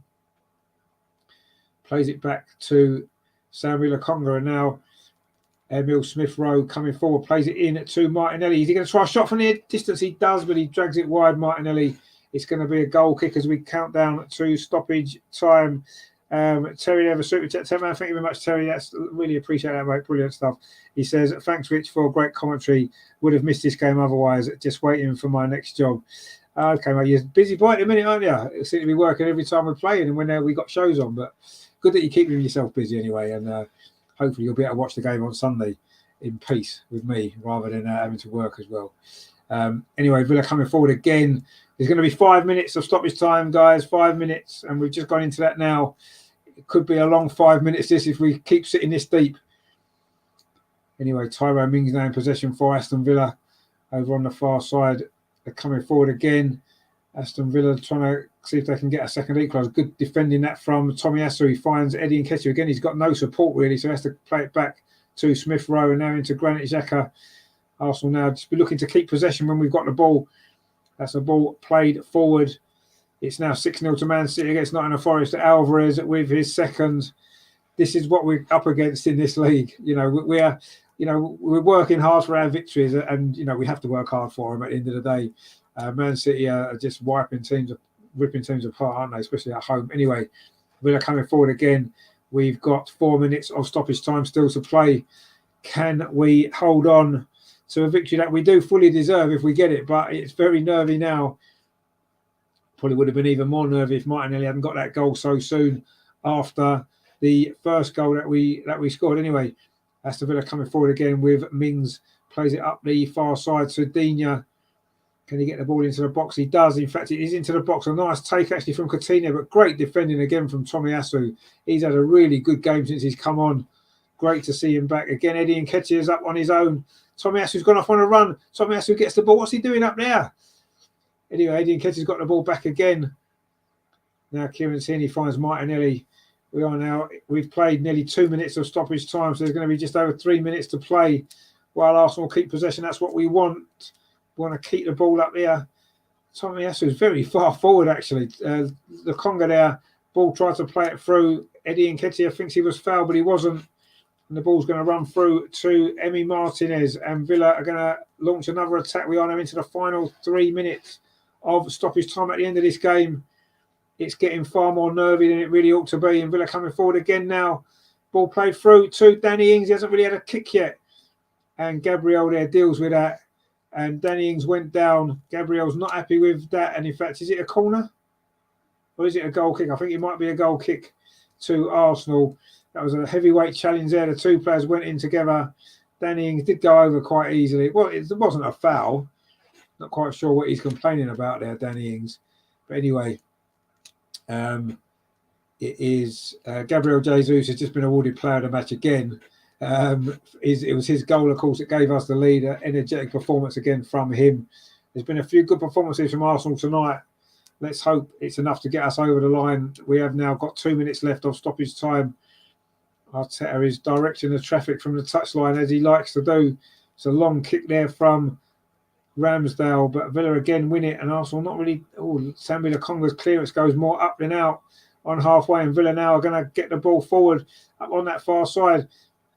Now it's going to be Watkins against Rob Holding. Ollie Watkins gets there first, right in front of those Villa fans over on that far side. He's still in possession. Ollie Watkins, he does need a bit of support, you would assume. Emil Smith-Rowe tries to take the ball off him, and in fact, Arsenal do come away with it. Rob Holding does well. Tomiyasu again. Now Eddie Nketiah, he's going to run on his own, is he? He's got Smith-Rowe just outside him. He's got Martinelli this way. This could be the moment to seal the victory for Arsenal. Is Eddie going to go on his own? He does go on his own, but he fires it over the crossbar.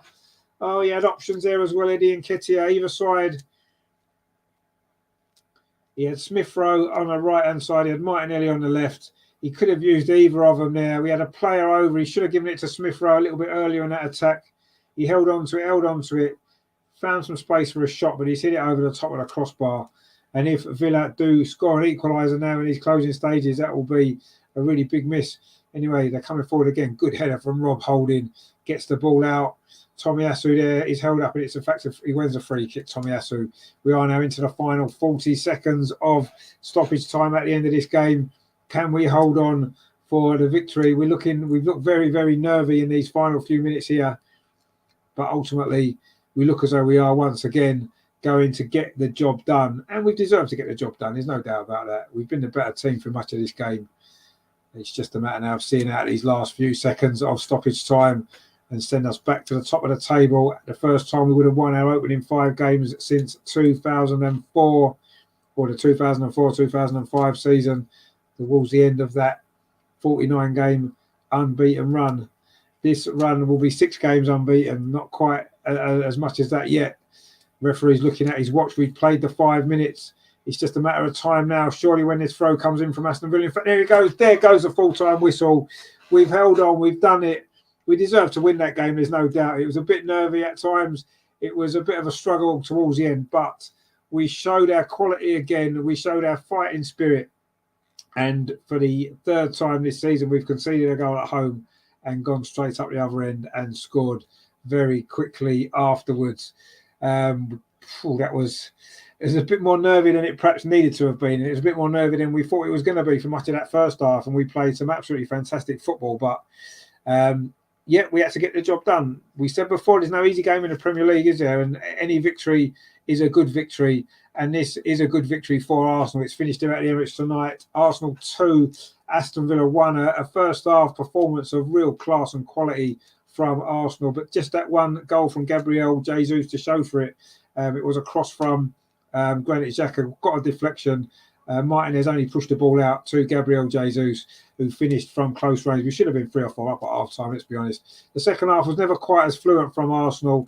You wouldn't say we were hanging on, but it was Douglas Luiz scored straight from a corner to bring Aston Villa level, and suddenly you wondered what was going to happen in this game, but almost immediately we went up the other end. Saka's cross was fired in by Gabriel Martinelli, his 3rd goal of the season, wins us the game on 77 minutes.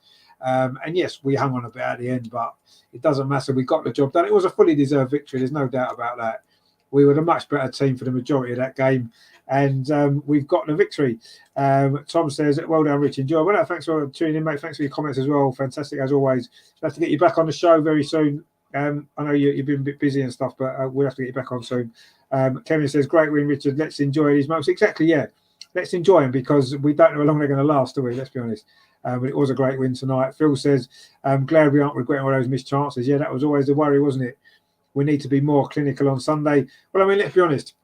We're unlikely to get as many chances on Sunday away from home against a team like Manchester United. Yes, they're not the Manchester United of old. We know that. But ultimately, that's going to be a much bigger test. It's going to be the first real test for this team this season, isn't it? And I'm really looking forward to it, actually. I'm really excited to see how we respond to that test. And it is a difficult, however Man United are playing, it's still a very, very big game away from home at Old Trafford, isn't it?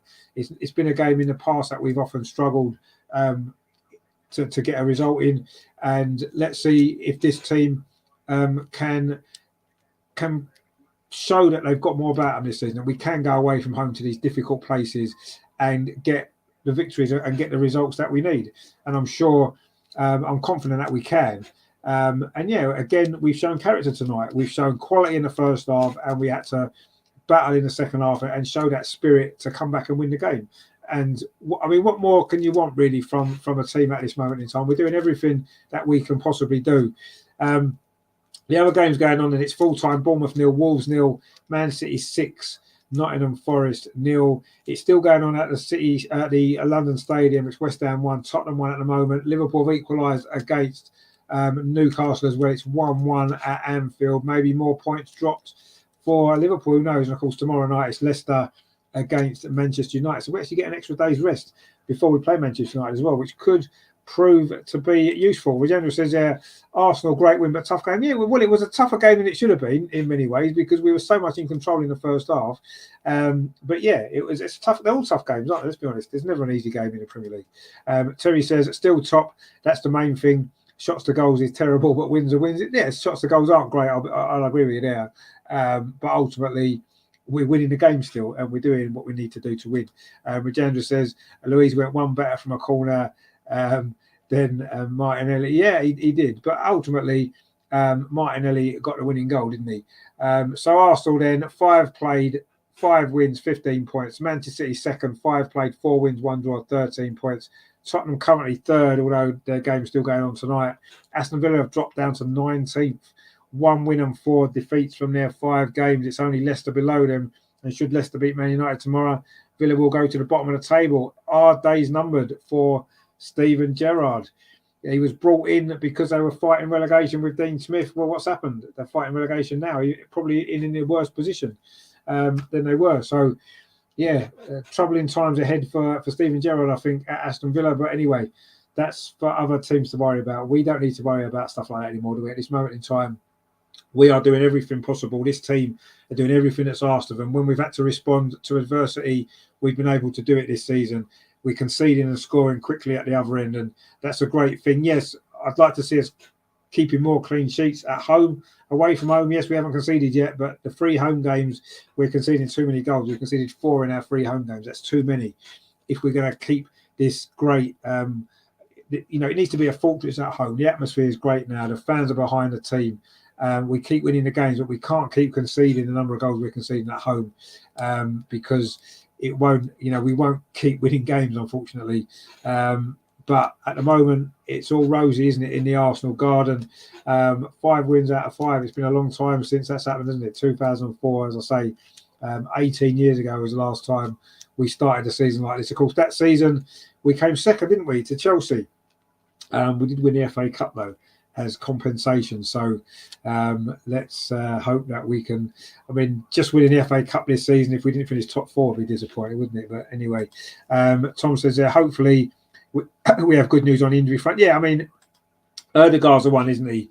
Obviously, he had to go off. Let's hope he's not too serious. And of course, there was that slight concern about Aaron Ramsdale. He finished the game okay, didn't he? So I'm not that worried about him so much. Let's hope he's going to be fine as well. And of course, tomorrow sees the closing of the transfer window, doesn't it? We'll see if anybody else comes in, or whether we've got this group of players. Again, we haven't seen, have we, Fabio Vieira or Manquillos come on yet. I'm not surprised tonight the way the game went. It's not the sort of game to bring them on, is it? We'll maybe wait. Europa League, of course, starts anyway, doesn't it, next week? So I'm sure we'll see. Them playing in that competition as well. We'll see a few of the other people that are not playing, like Cedric and obviously Matt Turner in goal. Rob Holding will probably start them games as well. Won't he? Eddie Nketiah will probably get a start.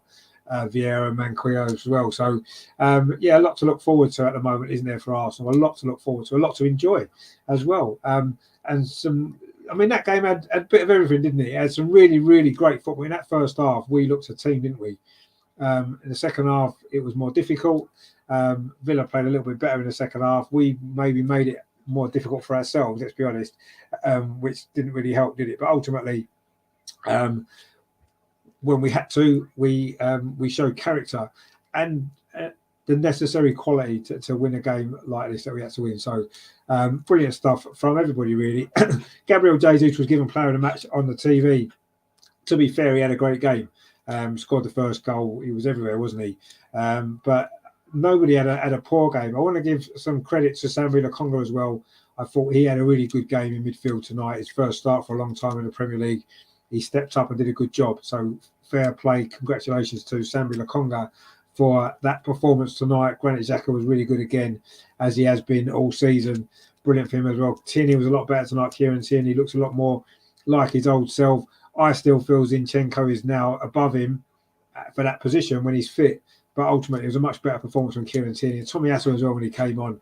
Absolutely brilliant, wasn't he? Defensively, he was awesome. And he still managed to get forward really well as well, didn't he? So brilliant to see Tommy Asu back fit again. But everybody had a decent game tonight. Yes, it was a soft goal to concede. Ramsdale's got to maybe do a little bit better on that in that situation. You've either got to make sure you definitely get a foul, or you've got to wipe the player out and win the ball, because you're not going to concede a foul, are you, as a goalkeeper usually like that. So, but anyway, we can forget about that. We're not going to worry too much about the negatives. Yes, there was a few negatives in the game, but ultimately we've won again.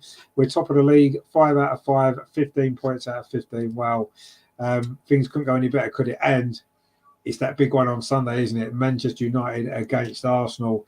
4:30 kickoff. That is going to be unbelievable, isn't it? Terry says, I'm not a fan to sit back and defend the last 10 minutes, but it's worked in the last 2 games, yeah.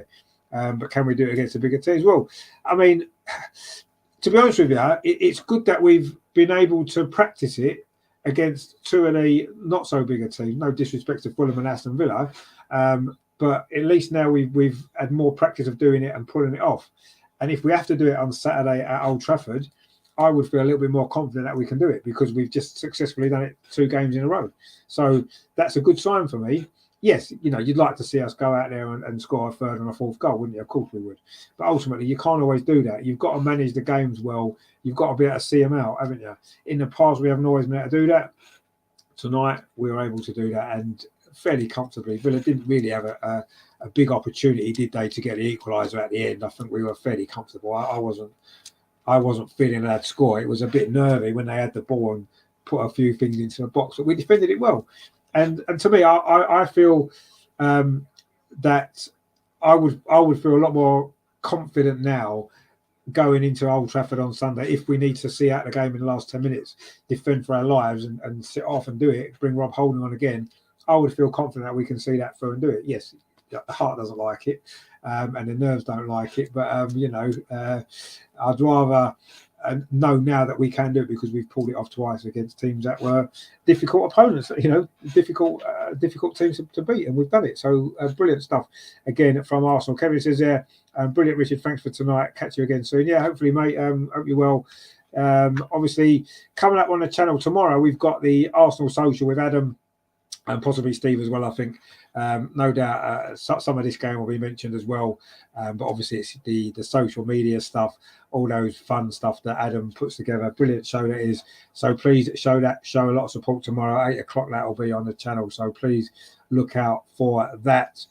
Then on Sunday, 1 or 2 things are going to be happening. Either I'll be doing another watch along of the Manchester United game, going live about 4:15, or I'll be at the game if I can get a ticket, in which case I'll do a vlog which will go up later. Now, Adams was at the Emirates tonight doing a vlog for us as well. When I get all the videos in, I will put something together and put it on the channel probably at some point tomorrow. I'll probably do it in my lunch break. So that'll be on the channel tomorrow for you. And I say the Arsenal social tomorrow night at 8 o'clock with Adam and Steve. That's going to be great. So please join us for that. Don't forget, before you go, please give it a like as well. Please like the video, because there you go, nice like, because that would be really appreciated. And if you haven't done so already, please consider subscribing as well. And don't forget to tune in tomorrow to the Arsenal social at 8 o'clock. I will probably see you live on Sunday for the big game at Manchester United. Actually, just before we go, I think we just need to play a bit more of this. We are top league. We are top league. We are top league. We are top league. We are top league. We are top league. We are top league. And we are still top of the league. Good, isn't it? No doubt we'll play that a bit more between now and Sunday, and hopefully we can still play after Sunday as well. But we will see. Terry says, great show. Them two put on yesterday. Looking forward to Adam tomorrow. Smashed it again. Rich, come on, you go. No, it was last night's show actually. I know there was football going on, and I think some people may have missed it. Definitely, if you can, at some point over the next day or so, watch last night's extra time show. It was absolutely brilliant. Steve and Adam put on a great show last night. Really, really entertaining hour it was. So please give that a watch as well, because it was a fantastic show. And as Terry rightly says, you've got to look forward to Adam's show on a Thursday. The Arsenal social was brilliant. He missed last week. He was away, but he's back with a load more social media fun and games tomorrow night. That's going to be great at 8 o'clock. So please join us or join them for that. I can sit back and relax and watch it, which is nice. I haven't got to do any work, which I'm enjoying, and I hope you're enjoying the shows as well. So that is that for tonight. Then it has finished here at the Emirates. Arsenal 2, Aston Villa 1. Fully deserved Arsenal victory, even though it was a bit nervy in the end. Jesus and Martinelli, 2 Brazilians on the score sheet to give us the victory. And in fact, another Brazilian scored for Villa, wasn't it? Douglas Luiz. So all 3 goals were scored by the Samba boys tonight. We've come out on top though, because we've got more of them. That's the key, isn't it? I think if you want to do anything in this league, you just need to have a few Brazilians in your team, and then you'll be fine, won't you? Or maybe a certain Norwegian striker who's quite good, isn't he? But anyway, we won't worry too much about it. Let's see how he gets on against Saliba, shall we? Let's just see how many hat-tricks he scores against him this season. I'm not too sure if he will. But that's going to be an interesting battle, isn't it, later on in the season, I'm sure. But for now, it's the other team from Manchester we're playing on Sunday, isn't it? What is going to be a really big game now, isn't it, for us? We're at the top. We're there to be knocked down, aren't we? We've got to learn to live with that. Villa tried tonight. For a while, it looked as though they might have scraped something from us, but they didn't. And now we go again at the weekend up to Old Trafford, and who knows, if we win up there, I think we'll all start to believe this could be something really special building. But don't forget, of course, tomorrow's a transfer window. Actually, what I'll do, just talk about transfer window, I might come live for the last hour, just to see if we haven't signed anyone, just to see if we get anyone over the line. I'll see. But obviously, Adam's doing his show before, so I might not bother, because let's face it, we can always talk about that. I might do a show on maybe Friday. We can look back on the transfer window, perhaps, because I can't get a Man United fan at the minute to come on. So we might do that Friday. I think I might do a transfer window show. See if one of the guys wants to join me. Just look over the final day of the transfer window and see if we bought anyone. I'll talk about that. So we'll do that Friday anyway. So we'll have a show Friday at probably 7:30 or something. So join us for that. And don't forget to tune in to Adams tomorrow. Like, share and subscribe. Thank you guys for watching. We've won. We're top of the league. We are still top of the league. Come on, Arsenal. Come on, you Gunners. We've done it. Catch you tomorrow, guys. 8 o'clock for the social. Don't miss that. And catch the extra time show as well from last night, because that was brilliant stuff. Brilliant stuff tonight from Arsenal. Fantastic. The Samba beat continues. Arsenal 2, Aston Villa 1. Jesus and Martinelli. Gabriel. To go with Gabriel's winner on Saturday. We bought all these Gabriels for one reason, because they keep scoring all the goals, don't they? We'll have the most Gabriel scorers ever, won't they, in a season? So it's much appreciated for tonight, Rich. Have a good rest of your week and all in the chat. Indeed, yeah, thank you very much to everyone for watching. Thank you for all your comments. We will see you tomorrow for the social. I'll be back Friday for a transfer show, and of course Sunday for the Man United game as well. Loads coming up. Like, share, subscribe. Thank you for watching. Come on, you Gunners. We are top of the league, and we're going to stay there, aren't we, for the time being? Anyway, thanks for watching, guys. 2-1 to the Arsenal, as always. Catch you later. Enjoy the rest of your evening. Enjoy the rest of your week.